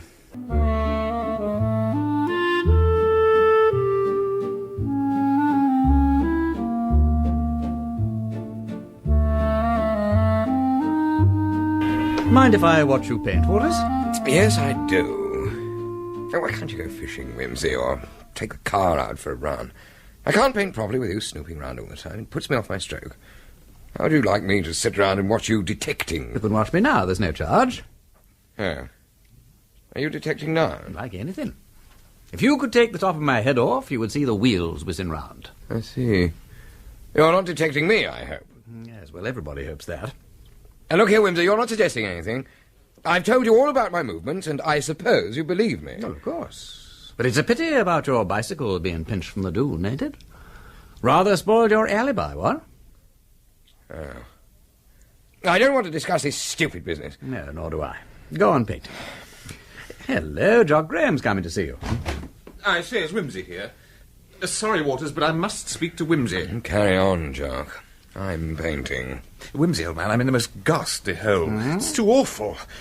Have you heard about it? It's only just been sprung on me. Go to, you have heard what you should not. Put on your nightgown, look not so pale. I tell you yet again, Campbell's dead. I cannot come out on's grave. I wish he could. Oh, horror, horror, horror. Where gotst thou that goose look? Oh, do stop drivelling, Wimsey. Listen, you know that female at Newton Stewart, the Smith-Le-Mesurier woman? I've met her. God, so have I. She got hold of me this morning. Jock. Do you know what she's done? Of course. She's given you an alibi for the whole of Monday night. A lady's reputation has been sacrificed on the altar of affection. But, dear boy, we don't blame you. We know that rather than compromise a noble woman, you would have gone to the scaffold with your lips locked in a chivalrous silence. My dear Wimsey, don't say you ever thought for one moment that there was a word of truth in it. Frankly, I never did. I've known you do many rash things, but I gave you credit for seeing through Mrs. Smith-Le-Mesurier. I should hope so. What on earth am I going to do? Yeah, it's awkward. Short of admitting where you really were that night, there's nothing for it but to accept the sacrifice, and with the sacrifice, the lady. And I greatly fear the lady means matrimony. Oh, for God's sake. Well, I shall go and make it right with the police, of course, but what's the good? She's telling everybody. Nobody will ever believe now that there wasn't something in it. Ain't life difficult? It all shows how careful you should be to tell the police everything at the first possible moment. I know, but I didn't want to get anybody into trouble. Well, you see, Wimsey, the fact is, I was out poaching with Jimmy Fleeming up at Bargrennan. I thought it would be good fun. We were netting the pool just below the fall. Oh, were you? That's the Earl of Galloway's water. Yes. We were out all Monday night, and I had more whiskey than was good for me, so I stayed up there on Tuesday, and we had another go on Tuesday night. You are an ass, Graeme. Why the hell didn't you come and tell me about it in the first place? You'd have had to tell the police. Oh, I know, but that could have been squared. Is Jimmy Fleeming prepared to give evidence now? I haven't said anything to him. How could I? Well, dash it, I'm not such a swine as to go and ask him. I've no doubt he'd back me up, but I can't ask him to. It isn't done. By the way, you're sure that he can answer for you on Tuesday as well as Monday night? Oh, yes. But Jimmy and a pal of his were hanging around most of Tuesday morning, off and on. Well, that doesn't matter a damn. The thing I want to get clear is the business about Monday night. Yes, I know. But Tuesday morning is what's going to interest the police. Good Lord, Wimsey, this rot about Campbell isn't serious, really. That's what I say. We seem to be in the same boat, Graeme. I'm supposed to have faked an alibi, too. What is the evidence about the murder, if it is one? The only definite thing I've heard is that, according to the papers, it was done by an artist. Did the assassin leave his fingerprints behind in paint, or what? Well, I can't tell you that, I'm afraid. But I don't mind saying this. The whole thing turns upon how quickly Campbell could have got that sketch done on Tuesday up at the Minnock. I wanted to take a painting party up there the other day to time them, but it was rained off. Yeah, I say, look here, that's a thought. Let's do it now. What? Well, both you two have claimed to me that you can imitate Campbell's style. You do the same painting as he did, and I'll time you. Well, half a jiff, I'll run round to the police station and borrow the sketch for you to copy. It won't be quite the same thing, but it'll give us an idea. Won't be a mo. And here it is. Ah, that's the subject, is it? That's very characteristic. Almost ultra-characteristic. Don't you think, Waters? That's exactly what one expects from the Campbells of this world. The trick degenerates into a mannerism, and they paint caricatures of their own style. Yes. It's funny. The handling isn't altogether... How many people have seen this, Wimsey? Only myself and the police so far. And the Procurator Fiscal, naturally. Ah. Well, do you know, I should have said, if I didn't know what it was... Well? I should almost have thought I had done it myself. There's a slight flavour of pastiche about it. It's rather more cold and cobalty than Campbell's usual style. It looks as though he's been experimenting. There's a look of freedom about it somehow. Well, don't you think so, Waters? No, I don't know. I call that a thoroughly Campbellish piece of work. A poor Campbell, if you like, but full of Campbellisms. Anyway, chuck it here. If we've got to copy the beastly thing, we better start. Can you see all right there, Graeme? Yeah. I'll put the paints on the table here. And please don't throw them on the floor in your usual dirty way. I do not. I collect them neatly in my hat if I'm not wearing it, and if I am, I lay them handily in the grass. I'm not always fumbling about for them in a satchel like you. What's wrong with my satchel? You don't expect me to go out like Faren with a sketching box, or like Gowan with a combined box and picnic basket? Oh, Gowan's pure swank with his partitions with each colour and his portable kettle. Do you remember the day I pinched it and filled all the partitions up with fish? That was a good ride. He couldn't use the box for a week because of the fishy smell. He had to stop painting because it put him out to have his arrangements upset. Right, I'm ready to start. Are you standing by with your stopwatch, Wimsey? I am. Both ready? Good. Now then. 1, 2, 3, go.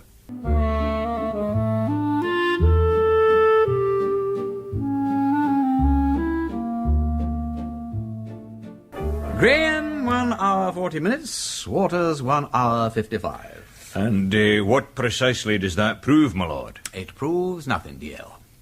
But if, as we have been supposing up now, our murderer left the Minnock at 11:10 in order to catch his train, it means he probably started painting between 9:15 and 9:30. Oh, here, my lord. Did I not tell you about the man who saw Campbell's car going up to the Minnock on Tuesday morning? No, what about him? He came in while you were away. He says a car with a man wearing a big hat and cloak passed the new Galloway turning on the road between Creetown and Newton Stewart at 5:20 to 10 that morning. 5:20 to 10? Mm-hmm. Well, at that rate, he wouldn't be up at the Minnock much before 10 o'clock. No, my lord. So, allowing an absolute minimum of an hour and a half for painting, he couldn't have left the Minnock until 11:30. He'd have to be quite a cyclist, wouldn't he, to get to Girvan by 7 minutes past 1? Aye, my lord, it's 21 miles. Yes. Yes, this will need thinking about. Anything else come up today? How did the chief get on with Strachen? Oh, very well. There was a wee bit of new information that was very interesting. It appears Mr. Strachen went round to Campbell's cottage after midnight on Monday and went in, and found no one there. Really? Aye. And Sir Maxwell was wondering if Gowan killed Campbell at 9:45 on the main road, what did he then do with the body? Up to now, we've been supposing he took it straight to Campbell's cottage. Now, wait a moment, Sergeant. Not straight there. The first thing Inspector MacPherson's theory says Gowan did was to put the body in his own car and park it up a side lane.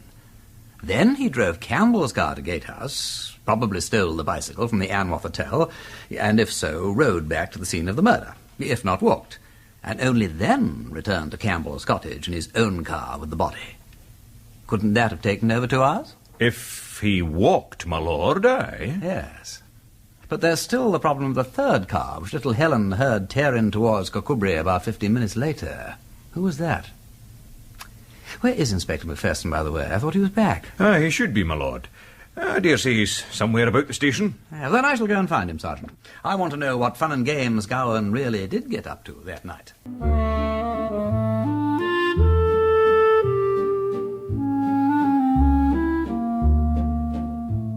Well, my lord, the first part of Gowan's story confirmed everything we were told by young Helen McGregor. On one evening, he'd been fishing up on the Fleet and was driving back from Gatehouse to Kirkcudbright at about 9:45 when he came across Campbell's car standing in the middle of the road, exactly at the point described by wee Helen, my lord. Campbell was undoubtedly drunk and spoiling for a fight, he says, so, to protect himself, he picked up a heavy King-Dick spanner that was beside him in the pocket of the car. Would he have been wearing driving gloves by any chance? Aye, my lord. Oh, that explains the absence of any fingerprints but Campbell's, don't it? Go on, MacPherson. Well, my lord, according to Gowan, he did not use the spanner until Campbell aimed a blow at him. Then he did. Caught him glancingly on the cheekbone. You remember the contusion there, my lord? Certainly. At once he jumped out of his car, and he does not deny that he and Campbell fought for several minutes in the middle of the road. However, from that point onwards, my lord, his account does not agree with wee Helen's. In what way? According to Gowan, my lord, it was Campbell who quickly proved the stronger of the two. He was soon sitting on Gowan's chest, and when he had him totally overpowered, he took from his pocket a pair of nail scissors and cut off not just Gowan's beard, but his hair, his eyebrows, everything. And then he knocked him out. So Gowan was shaved by Campbell? Oh, well, that makes more sense than that he did it himself, certainly. If you believe it, my lord. What next, then? It was presumably Gowan's unconscious body that was put into his car and parked up the side lane. By Campbell. Is that correct? So he claims, my lord. After which Campbell, still very much alive, continues home, arriving, according to Ferguson, shortly after 10 o'clock. Aye. Well, it doesn't get us any further forward as to when Campbell was murdered, but it does tell us one thing that we didn't know, Inspector. Who was driving the so-called third car back to Kirkcudbright? Clearly that was Gowan, awakened from his reverie, scooting home to avoid being seen, looking like a skinned rabbit. Aye, my lord. You don't sound very convinced. Yeah, well, never mind. Assuming Mr. Gowan's story is true, there is still one big question that remains to be answered. The one posed by the chief. If Campbell got home safely, where was he when Strachen paid his midnight call? Inspector, my lord, we should come out here. There's a wee man just come in, a motorist who says he passed your bicyclist on the way to Girvan last Tuesday. Well, could you come and hear his story? Yes, of course. Lead on, dear. He's in here. Mr. Clarence Gordon, Lord Peter Wimsey, Inspector MacPherson. How do you do, my lord? Be covered, Mr. Gordon. I fancy you may be asked to make a sworn statement. What have you to tell us, Mr. Gordon? Shall I start at the beginning? I'm a commercial traveller for the firm of Moss and Gordon, Glasgow. Ladies, dresses and hosiery. Here's my card. Yesterday my wife said to me, Clarence, there was a call come through on the wireless for travellers by the Bregrennan Road to say they saw a bicyclist last Tuesday. Did you hear it? I said to her, no, I'm travelling all the week and cannot always be listening to the wireless. Well, my wife tells me what it is, and I say, well, when I have time, I go to tell the police what I have seen. And here I am. It is very inconvenient and not good for business, but it is my duty as a citizen. I tell my firm, the boss is my brother, and he says, Clarence, you must tell the police, it cannot be helped. So I came here, and here I am with my story. Aye, and what is your story, Mr. Gott? Oh, yes. I travel this district every Monday, spending the night at Newton Stewart and returning on Tuesday afternoon by the Bregrennan Road to Girvan and Ayr, where I have many good customers. Last Tuesday, I started from Newton Stewart in my limousine, as usual after an early lunch. I passed Bar Hill at a little after 12:30. I remember seeing the train go out of the station just before I got there. That is how I know the time. I had passed through the village when I saw a bicyclist in a grey suit riding very fast along the road in front of me. I say to myself, there is a man in a great hurry in the middle of the road, I must blow my horn loudly. He is wobbling from side to side, you understand, with his head down. I pass him and I see his face very white and with spectacles. Well, that is all. I do not see him again, and he is the only bicyclist I see on all that road till I get to Girvan. The only one? Yes. But that... He can't be our man, Inspector. The train leaves Bar Hill at 12:35. He couldn't possibly have ridden the 12 miles to Girvan in 32 minutes. But where was our man, my lord? We know he arrived at Girvan station at 1:07. Therefore, Mr. Gordon must have passed him. No, only this one bicyclist. And you say he had a grey suit and spectacles? Yes. Exactly the description of the man who took the bicycle to Ayr. It must have been our man, my lord. But it couldn't be, don't you see? Even a trained bicyclist could hardly manage 24 miles an hour for 12 miles along that road. Not on the Anne with the Tell machine, anyhow. No, Inspector, I'm afraid we may have to rethink the whole Tuesday morning end of the business. The bicycle is just another red herring.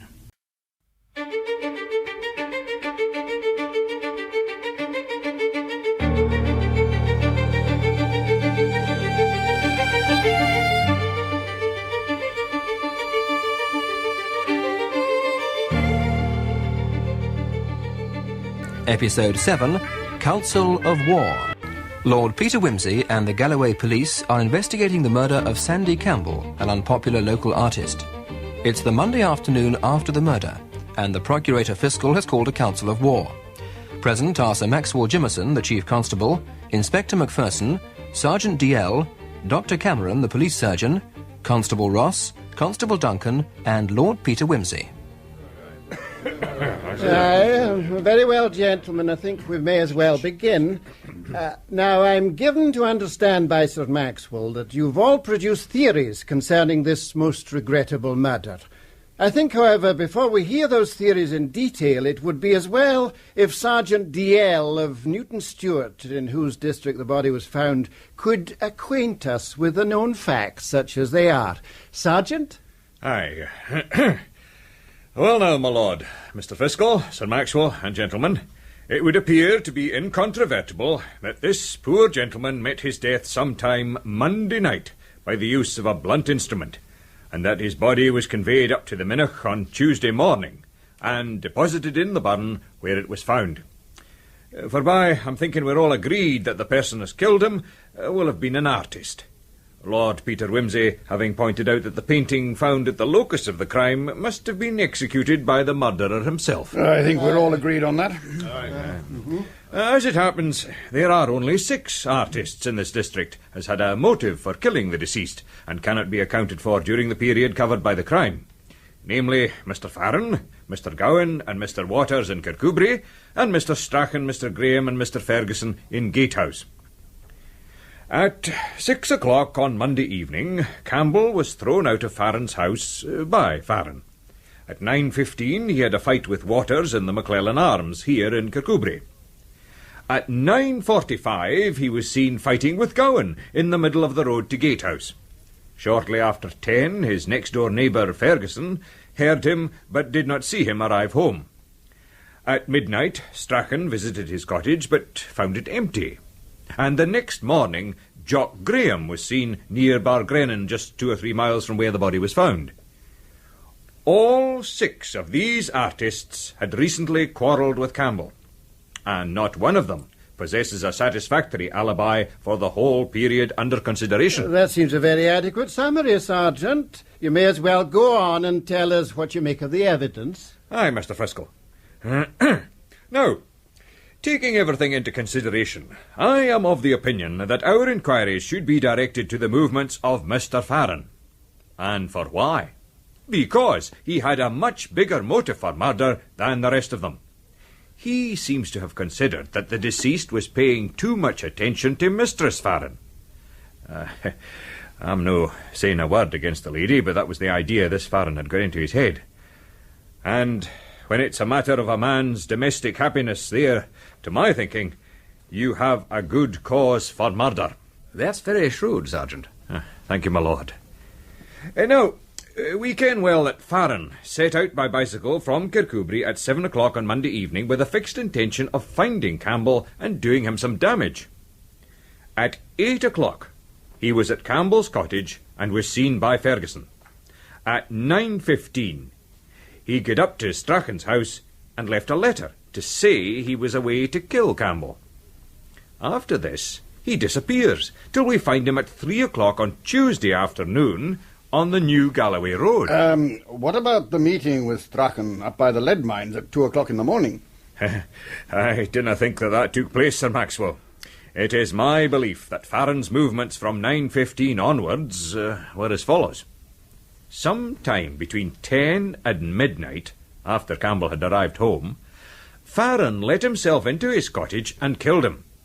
He hid the body and went out. And when Strachen arrived, he was himself in hiding, perhaps in the garage. After Strachen's departure, Faren re-entered the cottage, destroyed the note Strachen had left for Campbell, put the body in the car, and matured his plan for making the death look like an accident up at the Minnoch next morning. This necessitated eating Campbell's breakfast, did it not? Aye, sir. And leaving the cottage exactly as normal for the daily woman, Mrs. Green. At what time did Faren arrive at the Minnoch with the body? About 10 o'clock. He then painted the picture, and at approximately 11:30 he threw Campbell's body into the Minnoch and departed on his bicycle, which he'd brought with him in the car. He bicycled to Fall Bay, left the machine in the vicinity of the disused lead mines, perhaps to give the impression he'd killed himself, and then walked by the new Galloway road to Brigidee. From there, he travelled by means of lifts to Westmoreland as per his statement. And that is that. That appears to me a very plausible and workmanlike conjecture, Sergeant. That's damn good. Don't you think so, Chief? I do, Wimsey. It seems to cover almost everything, and almost shakes me in my own convictions. It's so beautifully simple. Is it not a wee thing too simple? In what way, McFersonen? Well, it doesn't take into account the remarkable episode of the bicycle stolen in Gatehouse on Monday night that reappeared in the left luggage office at Euston. Oh, I thought, sir, that we'd dismissed John Bicycle as a red herring. The evidence of Mr. Gordon, the commercial traveller, this afternoon proved conclusively, it seemed to me, that the murderer could not have been the man who bicycled to Girvan, boarded the train to Ayr, and from there dispatched the bicycle to Euston. Is that no right, my lord? Perfectly. Unless, of course, our man was an exceptionally fast cyclist. But I've a fancy the inspector's got something deuced cunning up his sleeve to explain that bicycle ride. Would I be right, McPherson? I have a theory, my lord.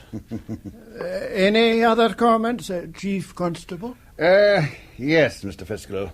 The really weak point of DL's story, if I may say so, seems to me to occur at the moment of the murder itself. I simply cannot believe that if it took place, as he says, at the cottage, between midnight and morning, it could have been done without disturbing Ferguson next door. However, if the murderer were in league with Ferguson, that objection would disappear, would it not? You think Faren was in league with Ferguson, Sir Maxwell? No, not Faren. Oh, I think Faren's story is true.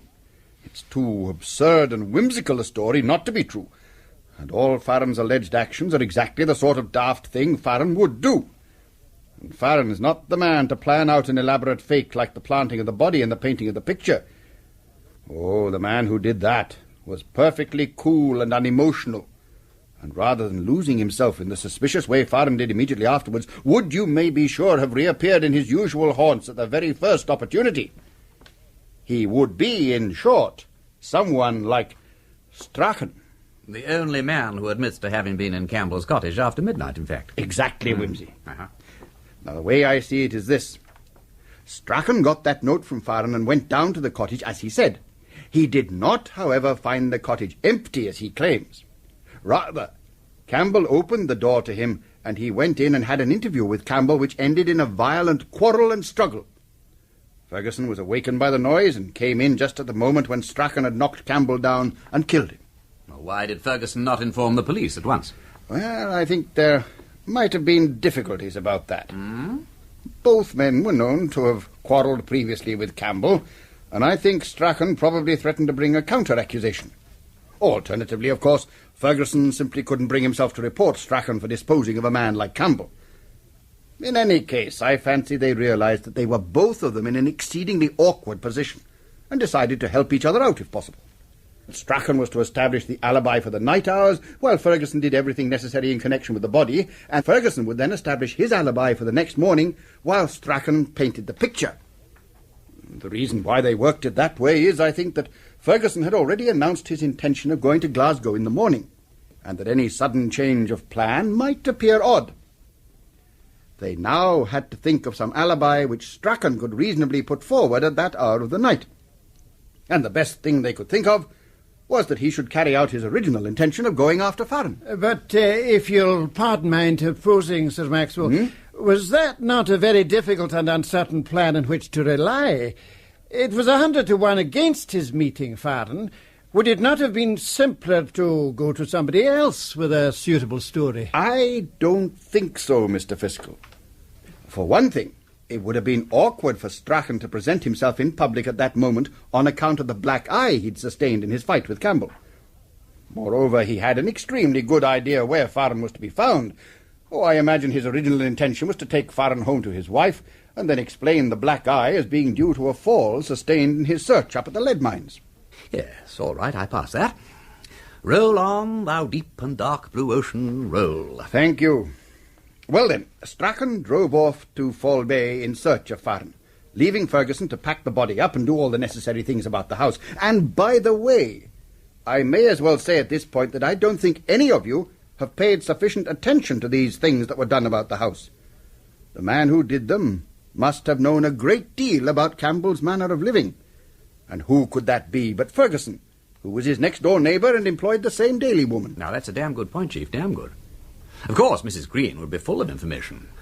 One learns a lot about one's neighbours by listening to what is called kitchen talk. Aye, that's so. Yes, when I came to think the matter over, that struck me very forcibly. But to go on with Strachen, there's no doubt he did find Faren up at Fall Bay. Unhappily, however, his plan came rather unstuck at this point. Faren, instead of coming quietly, escaped, and Strachen tumbled into a mine shaft just as he claims. This very nearly prevented him from carrying out his part of the plot at all. However, he did manage to extricate himself eventually, but not till about 9 in the morning, which made him very late picking up Campbell's car and going up to the Minnoch. The car had presumably been packed by Ferguson and left in some secluded spot between Fall Bay and Gatehouse. That's it! Uh-huh.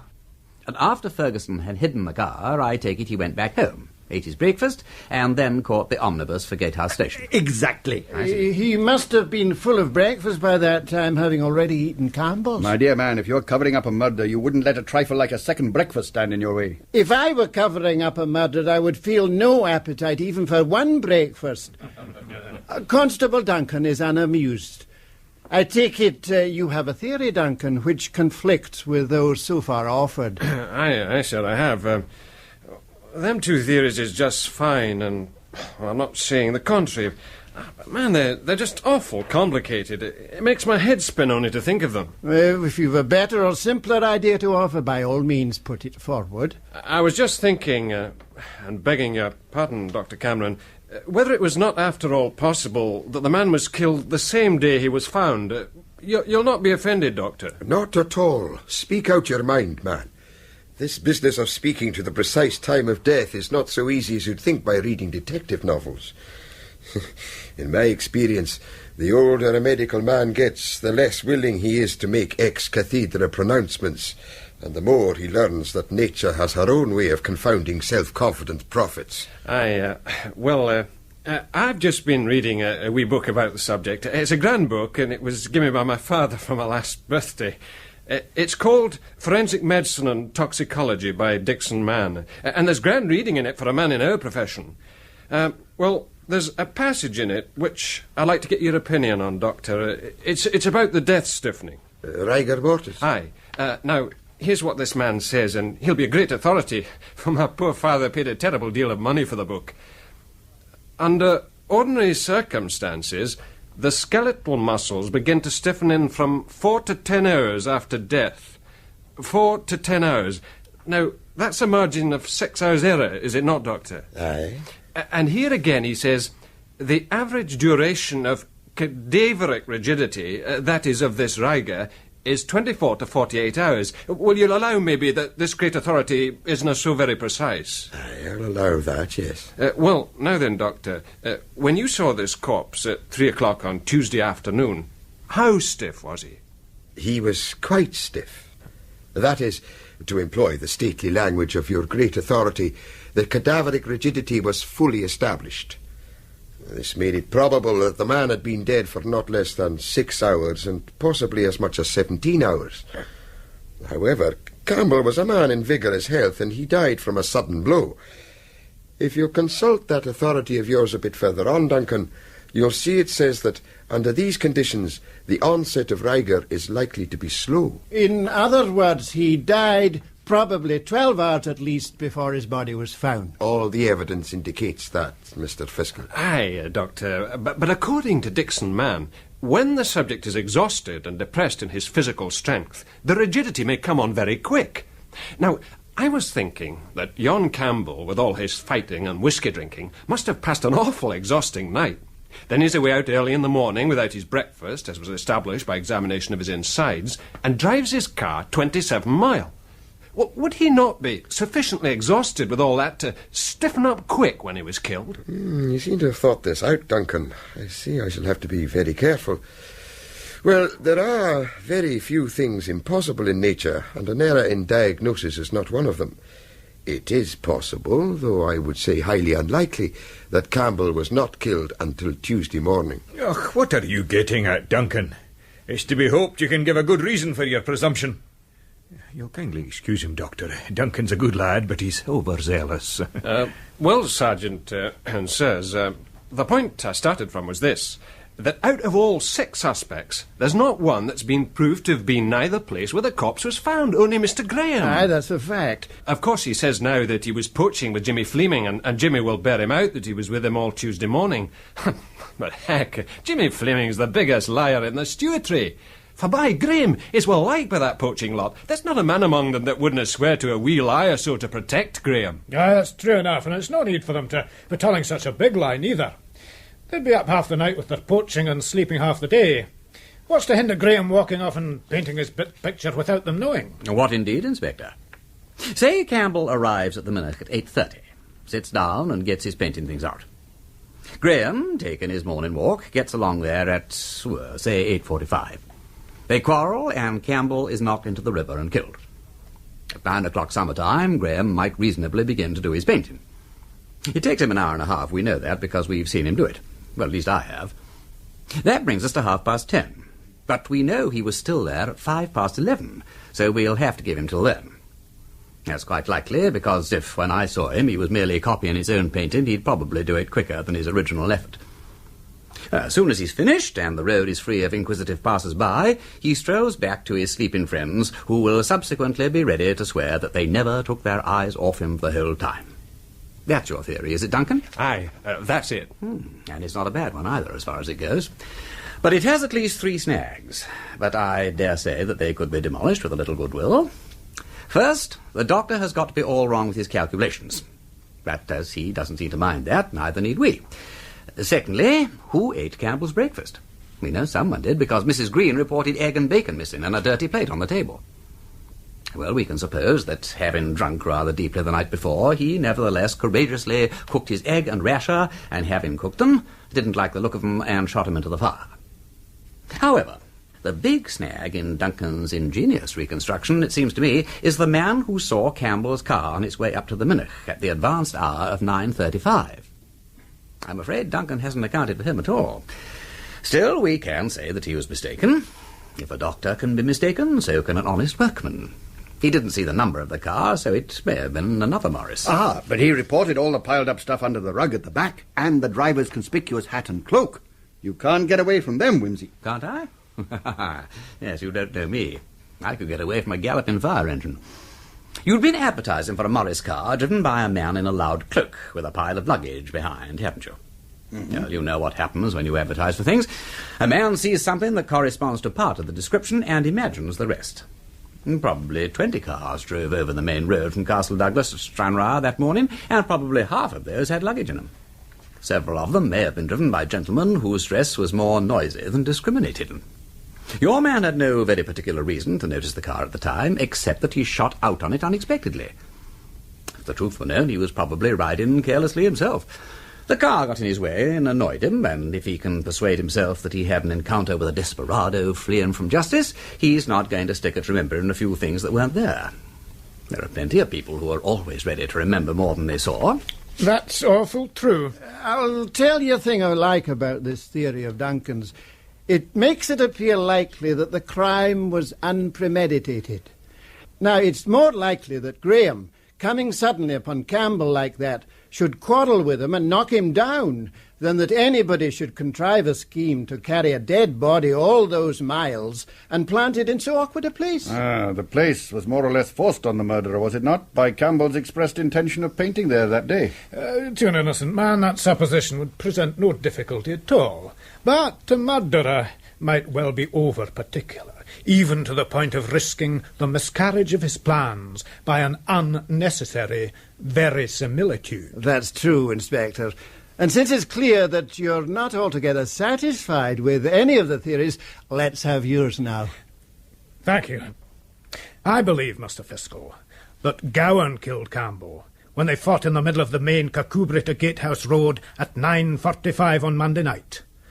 Gowan claims that during that fight, Campbell overpowered him and cut off his beard, and then knocked him out and put him in his car, which he subsequently left up a side lane. When you say his car, Inspector, do you mean... Gowan's car, sir. I believe, however, that, as we originally thought, it was the other way round. Gowan was the victor of the struggle for the simple reason that he killed Campbell during it. Having done so, his first consideration was to remove the corpse from the road, and this he effected by putting it in his own car and driving it up the side lane. Why did Gowan choose his own car? For reasons of speed. His own car was nearer the lane, and he would have had to have moved it to get Campbell's past. However, once he had removed the body from the public highway, he then drove Campbell's car up the lane also, transferred Campbell into it, and drove home to Kirkcudbright. He drove very fast, incidentally, and was observed by the witness Helen McGregor. Did Gowan leave Campbell's body up the side lane all night, then? Oh, no, sir. Having reached home, he turned round and came straight back, but this time with Hammond, the chauffeur, by his side. On reaching the lane, he got out and told Hammond to take his car home, while he drove Campbell's car to Gatehouse. And, on reaching Campbell's cottage, he placed the car in the garage, which is where he was, incidentally, when Strachen paid his midnight visit. By now, he'd conceived his plan of simulating an accident to Campbell, and since his black beard would clearly make impersonation impossible, he shaved it off with Campbell's razor and destroyed the hair in the fire, except a portion he reserved for another purpose. What other purpose, Inspector? To plant by the roadside, to lend support should the fact of murder come out, to his story of being barbered by Campbell. The story, in fact, that he was obliged to tell. Mm-hmm. Very well, carry on. Thank you, sir. At 7:30 next morning, approximately, Gowan set off, disguised as Campbell, in the poor man's car. Now, the reason he took so long to arrive at the Minnoch, in my opinion, is that he proceeded first to some town or village as yet to be ascertained, to make a secret telephone call to Hammond. In this call, he instructed Hammond to meet him with the car at about midday, somewhere between the Minnoch and Girvan. Gowan then proceeded to the site on the Minnoch and painted his picture. At about 11:30, he pitched Campbell into the barn, mounted the bicycle he had stolen from the Anworth Hotel the night before, and rode off towards Girvan. As he was passing Bar Hill, he was overtaken by yon commercial traveller, Mr. Clarence Gordon. Shortly afterwards, he met Hammond and travelled the rest of the way to Girvan by car, which accounts for his doing the journey so quickly. Just outside Girvan, Hammond alighted, cycled to the station, got the train to Ayr, and dispatched the bicycle from there to Euston. Meanwhile, Gowan lay low until nightfall, and then returned in the car to Kirkcudbright. And that is the case against Gowan, as presented by me. Ingenious, sir, and ingenious, sir. There are a good many details that need verification, but the whole thing's very pretty indeed. What a shocking set of crooks these English servants are. Not even murder will turn them from their feudal devotion to the man who pays.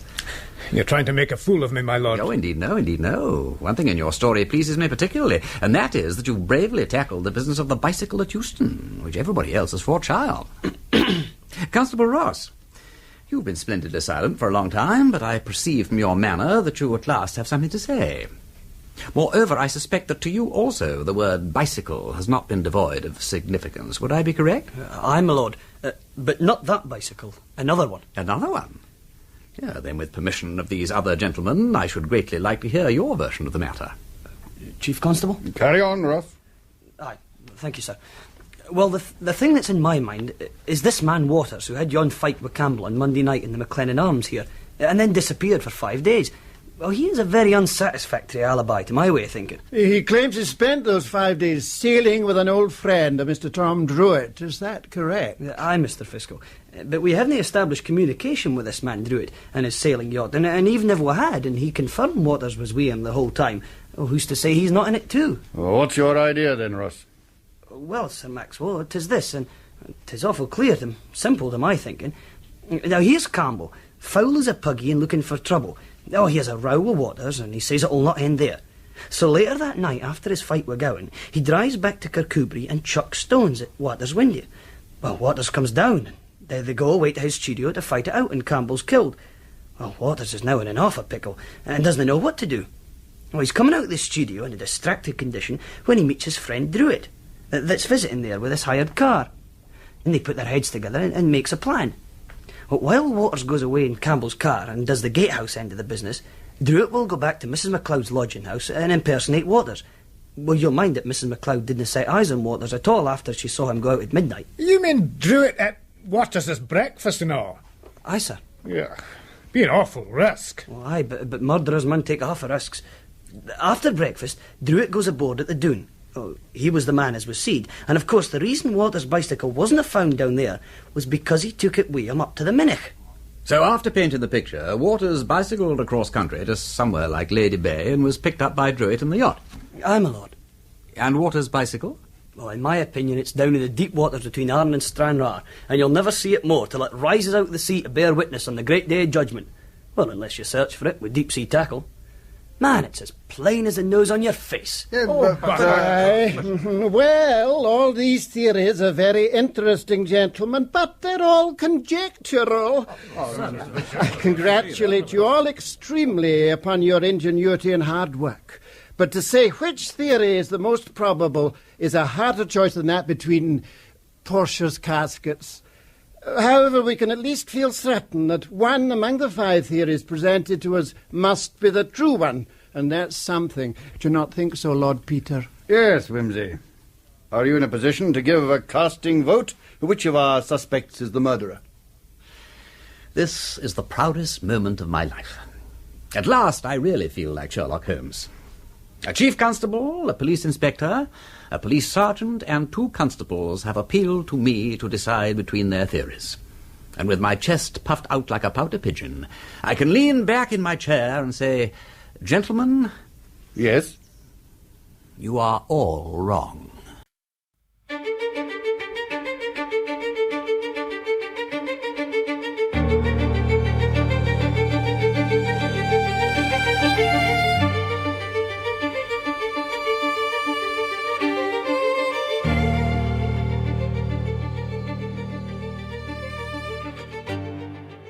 Episode 8, Reconstruction. At the meeting called by the Procurator Fiscal to discuss the murder of Sandy Campbell, the policemen present, Sir Maxwell Jimmerson, the Chief Constable, Inspector MacPherson, Sergeant DL and Constables Ross and Duncan have all presented their theories. Called upon to say which of the 5 is, in his view, correct, Lord Peter Wimsey has stated that they're all wrong. Damn it, Wimsey, we can't all be wrong. You remind me of the steward who said to the Channel passenger, "You can't be sick here." You are all wrong, but one of you is less wrong than the rest. None of you's got the right murderer, and none of you has got the whole of the method right, though some of you have got bits of it. Let's go back to the discovery of the body in the Minnoch last Tuesday. Campbell had apparently been painting, but I suspected at once that he'd been murdered because something was missing. What, DL? The tube of flake white paint, my lord. Precisely. It was the murderer who painted the picture, and for some reason he'd taken the flake white away with him. Now, why should he have done something so likely to arouse suspicion, Well, I reasoned he must have taken it by mistake, and that meant that he must have automatically bestowed it about his person somewhere. In a pocket was the likeliest place. So from that moment, I felt we ought to look about for a painter with the untidy habit of dropping paints into his pockets. Next thing was, why should a murderer hang around the place of the crime painting pictures? Obviously to disguise the fact that Campbell had been killed at some other time, probably the previous night. Now, that meant that the murderer hadn't got a good alibi for the previous night, but was preparing himself a cast-iron alibi for the particular morning. Any questions so far, Fiscal? No, I don't think so. Carry on. Yeah, thank you. Let us then consider the alibis of our 6 suspects. Strachen and Faren can speak for each other for at least part of Monday night, but neither can account for himself satisfactorily on Tuesday morning. Ferguson, on the other hand, is an excellent alibi for the morning, established by independent people like station masters and bus conductors. Galloway and Graeme have poor alibis for both periods, supported as they are only by proven liars. And Wart's alibi for Tuesday will probably turn out to be watertight, as soon as his friend Druitt is contacted.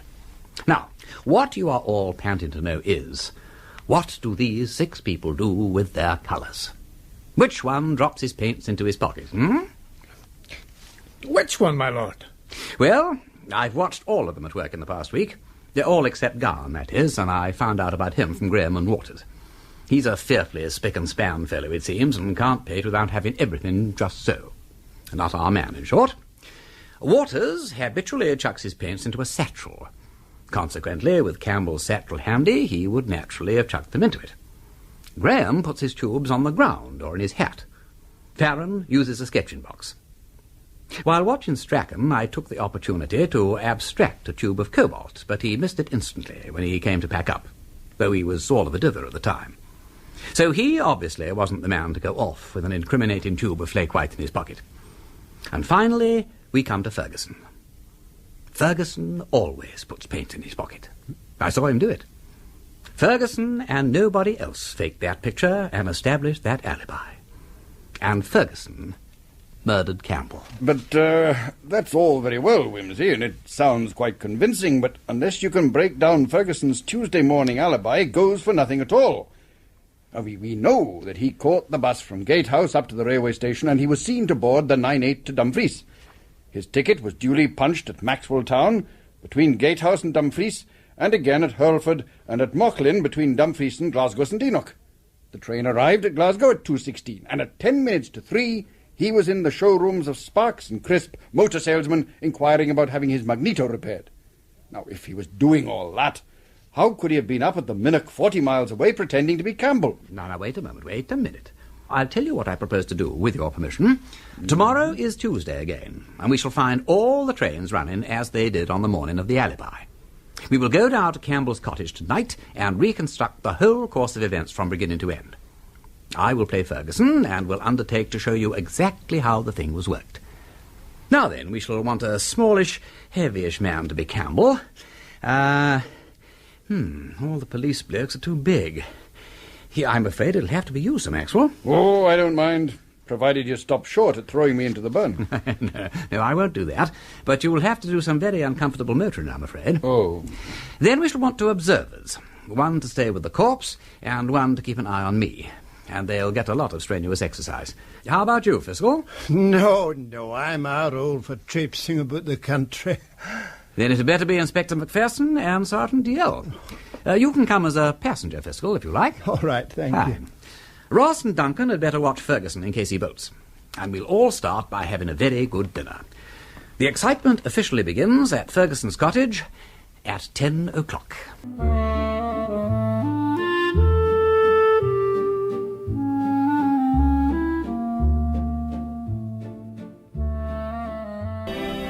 With your permission, Ferguson, we are going to reconstruct the events of last Monday night, and we would like to use your house to observe from. I trust we'll not be putting you out, Mr. Ferguson. Not at all, Fiscal. Come in now.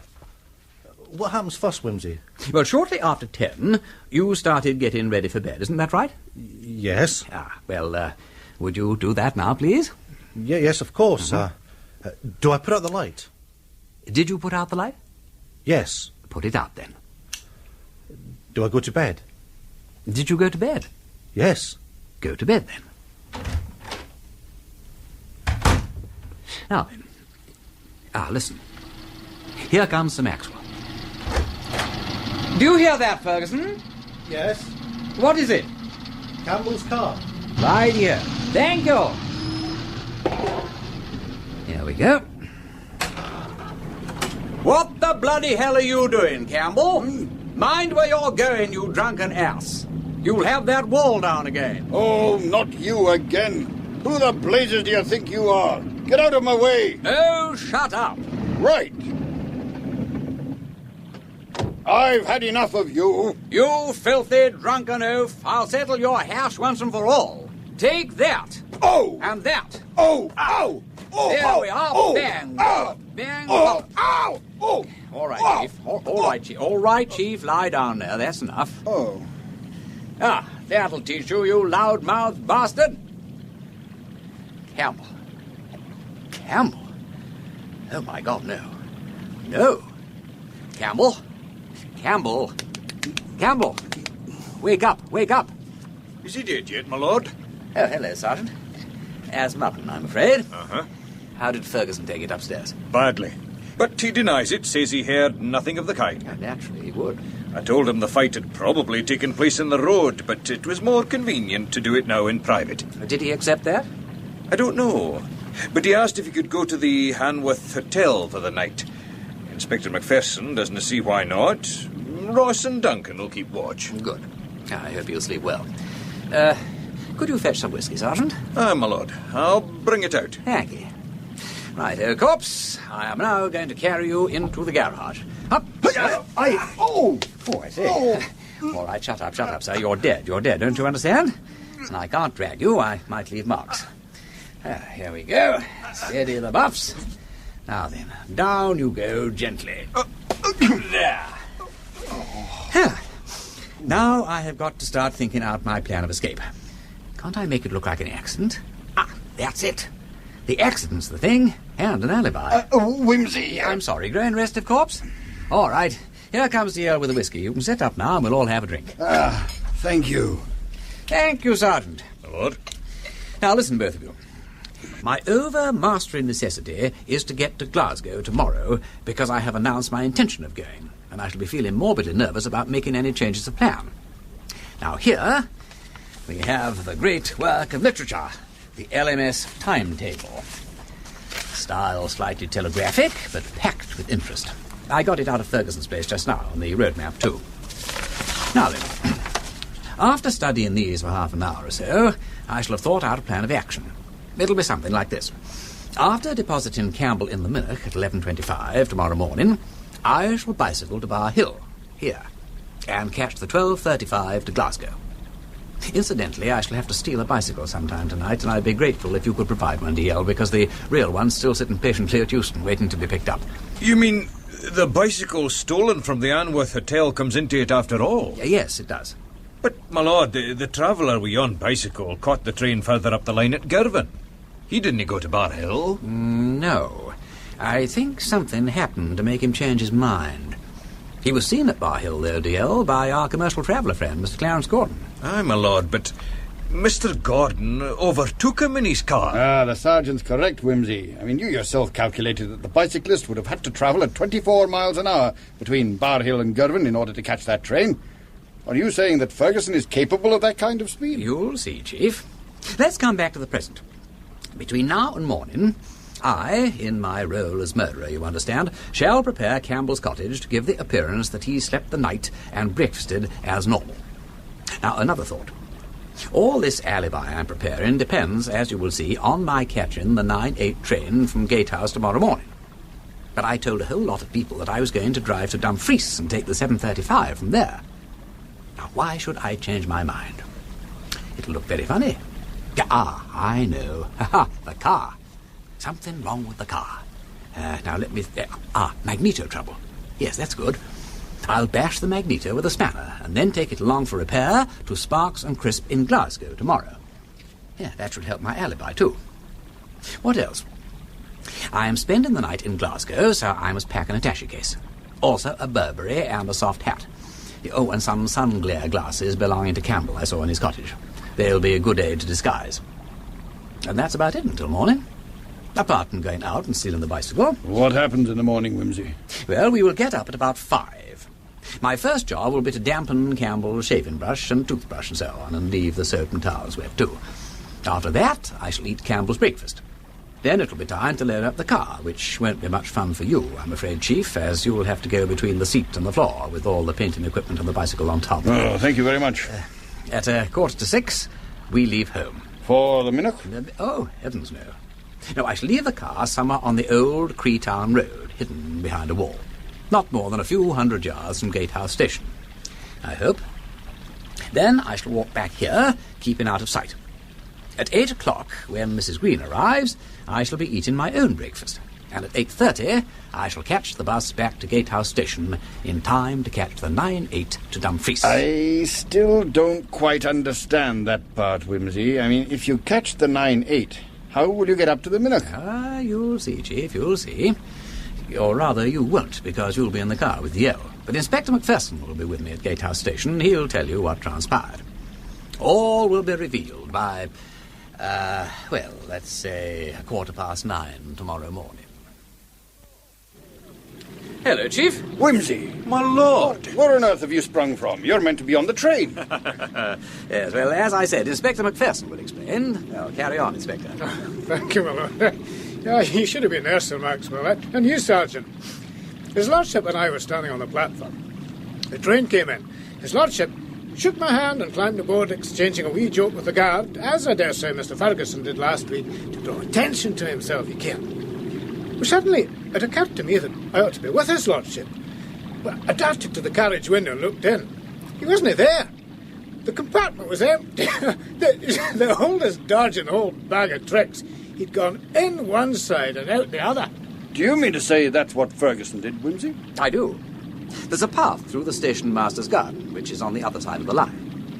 By the time the train went out, he was out of sight behind the station building and on his way, on foot, back here to Campbell's car. But his ticket was correctly punched all the way to Glasgow.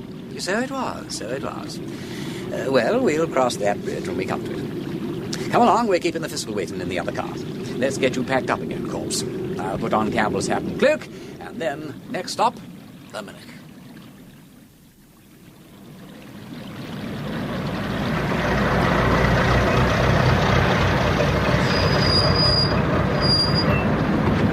Right, Corpse, you can come out now. Thank you. What have I done to deserve all this? I'm sorry, sir. If you'd really been dead, you wouldn't have noticed it, but I didn't like to go as far as that. And now, what's the time?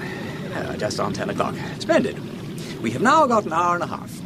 I ought to paint the picture, I suppose, but as that is beyond me, I thought we might have a little picnic. There's some grub in the other car. They're just bringing it up. I could do with something to drink. And you shall have it, sir. Come along, McFersonen. Let's have that hamper. Sit you down, Fiscal. DL, let's open some bottles. We've got an hour and a half to enjoy ourselves. 11:25. Corpse time. Yes, Maxwell, I regret to say, is when you go bumpety-bump into the water. Oh, is it? Well, I draw the line there. It would, I agree, make you rather a wet blanket on the party, so we'll suppose it's done. Well now, pack up, you languid aristocrats, and return to your Rolls-Royce, while I pant and sweat upon this confounded bicycle. First stop, Bar Hill. I think Ferguson meant to catch the train there, but something went wrong. Anyway, let's see how long it takes.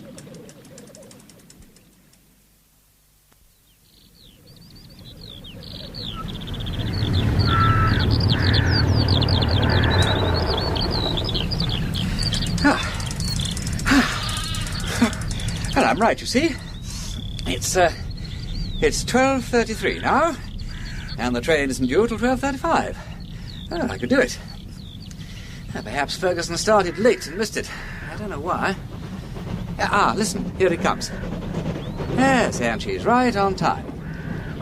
Now listen, I'm not going to stop bicycling until she's pulled out of the station again. Speaking as the murderer, I may say that my position is pretty hopeless. She's a local as far as Girvan, but no cyclist could possibly keep up with, let alone overtake, even a stopping train. I shall just have to carry on through the village and wait for a miracle. What sort of miracle, my lord? You'll see, McPherson, you'll see. Keep close behind me, and you'll see.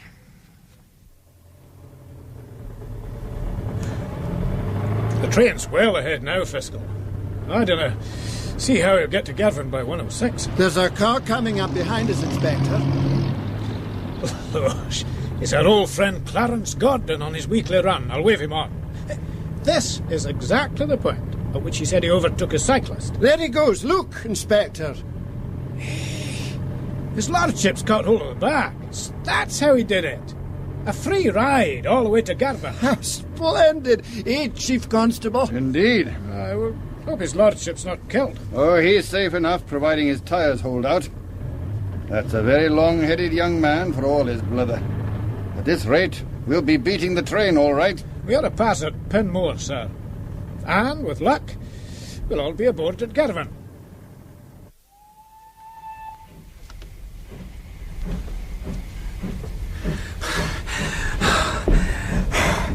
Oh! Made it.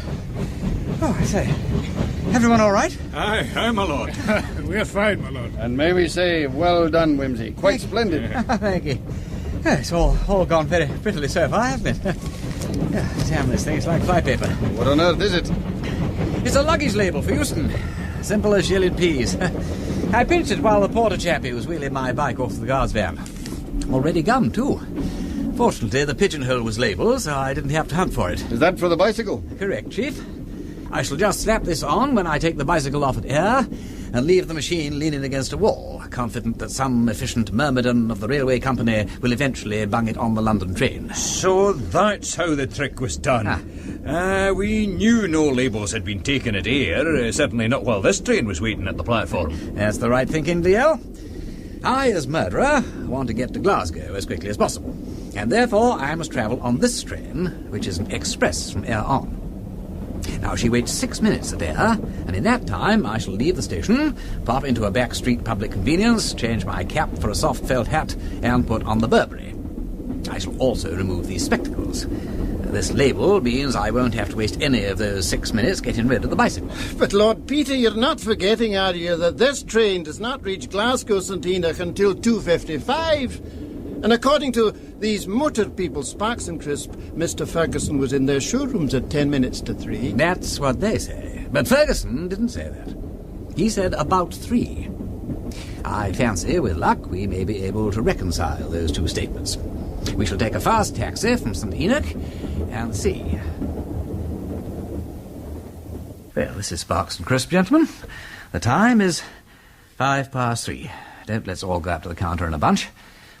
You come with me, Sir Maxwell, and the others can drift over afterwards. Anything you say, Wimsey. We won't waste time. Let's hide a moment behind the screen. Now, fix your eyes on that young shop assistant laddie. See how impressionable he is. We'll count up to 5. 1, 2, 3, 4, 5. And now watch this. See here, Sonny. Sorry, sir, yes. Do you want to do any business today, or don't you? I've got an appointment, and I can't wait here all afternoon. I've been hanging around here for the last 10 minutes. Very sorry, sir. What can I do for you? Well, have a look at this. More agents for these magnetos, aren't you? Yes, sir, that'll be out of Mr. Saunders. If you'd like to step this way, sir. Yeah, thank you. Mr. Saunders, a gentleman's here. Oh, jolly good. Hello.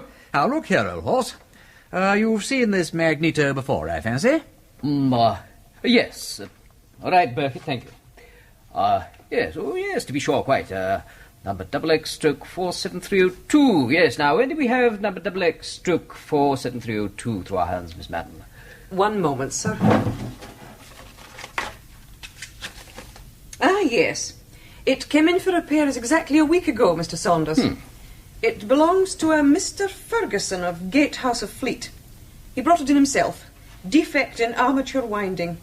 Returned to him the day before yesterday. Yes, exactly. I hope it's okay now, Mr. Sergeant? Aye, my lord. Come along in. After that, Mr. Saunders, you may remember getting a visit from my friend here, Sergeant Dio. Oh, absolutely. What is all this? You told him then that Mr. Ferguson came in here last Tuesday afternoon at about 10 minutes to 3. Did I? Oh, yes, I remember. Mr. Crisp called me in. But I didn't say that. Burkett said that. The young man in the showroom, don't you know? Said the customer had been waiting 10 minutes. Yes, I didn't see the chappie when he came in, you know. I found him waiting when I got back from lunch. I was a little late that day, I think, yes. Mr. Crisp rather hauled me over the coals, I remember. When exactly did you come in, Mr. Saunders? Oh, well, it must have been about 3 o'clock, I'm afraid. Yes, half an hour late. Business, of course. Mr. Crisp... Will you no speak the truth, man? Eh? Well, as a matter of fact, I may have been a minute or two later. I rather avoided looking at the clock, I'm afraid. What time did I come in, Miss Madden? 3:15, Mr. Saunders. I remember the occasion perfectly. By Jove, was it? Oh, well, I thought it must have been somewhere about 3 or a little after. What a memory you've got, Miss Madden. There you are, Sergeant. Difference between 10 minutes to and 5 minutes past. All the difference, right? Aye, my lord. Right. Now then, I noticed a job in printers on the way up here. That's our next stop. Come along.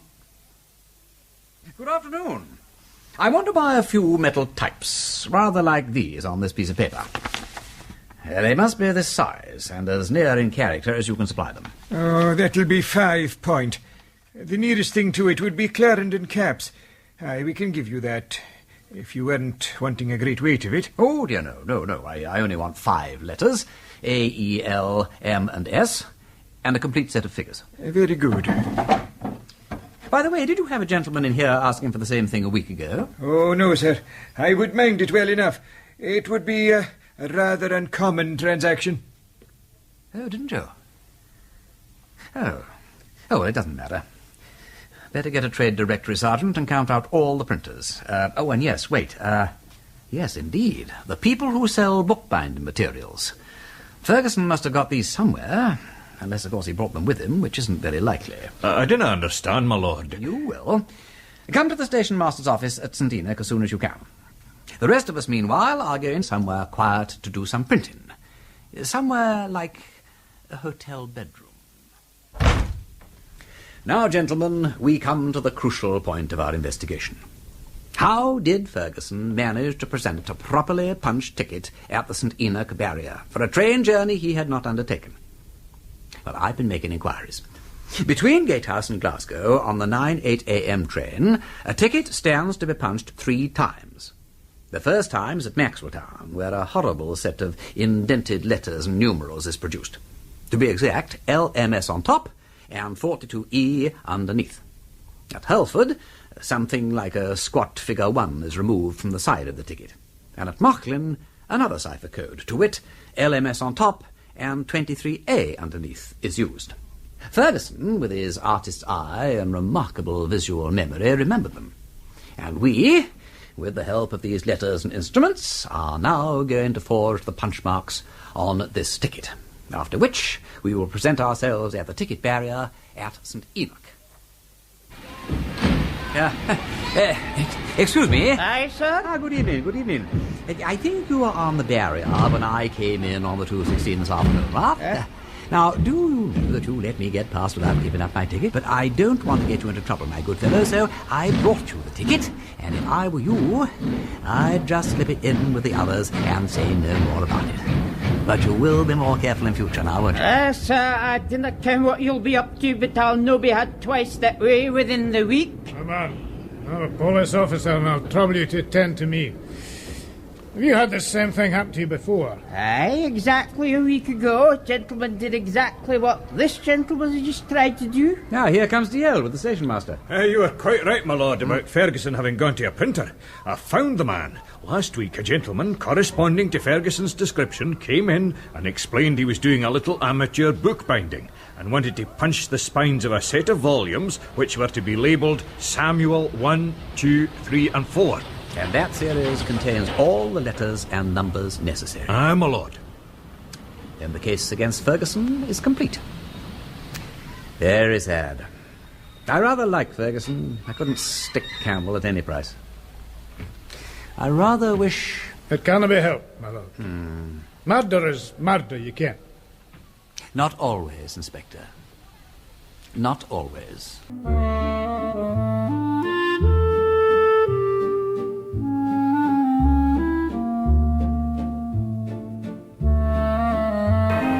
I'll take you in now, my lord. He tried to make a bolt for it, so Constables Ross and Duncan arrested him. Poor chap. Hello, Ferguson. Wimsey, it wasn't murder. I swear to God it wasn't murder. And I told you the truth when I said it didn't happen in the least like your Reconstruction. What did happen, Ferguson? Campbell came back at 10:15, just like I said. He barged into my place, very drunk and spawning for a fight. I told him to get out of my house. He wouldn't go, and I tried to push him out. There was a rough and a tumble, and I got a heavy punching on his jaw. He went over and caught his head on the top of the studio stove. When I went over to pick him up, he was dead. And you panicked? Well, I was frightened. Here he was in my house, dead, and I had certainly used force on him first. Then I began to think I might make it look like an accident. I needn't go into details. You seem to know them all. My plan worked perfectly except for one thing. With everything I had to do at night, I forgot to wind my watch. It stopped. And that was why I left the Minnoch so late and nearly missed the train. I was lucky, hanging on to that car, because it made my alibi much better. But not good enough. I'm afraid not. I'm sorry. I didn't mean to kill Campbell. And I still say and say again, it was not murder. You do believe that, don't you? I do. And if the jury are sensible people, they'll bring it in self-defense or justifiable homicide. Good luck. Thanks, Wimsey.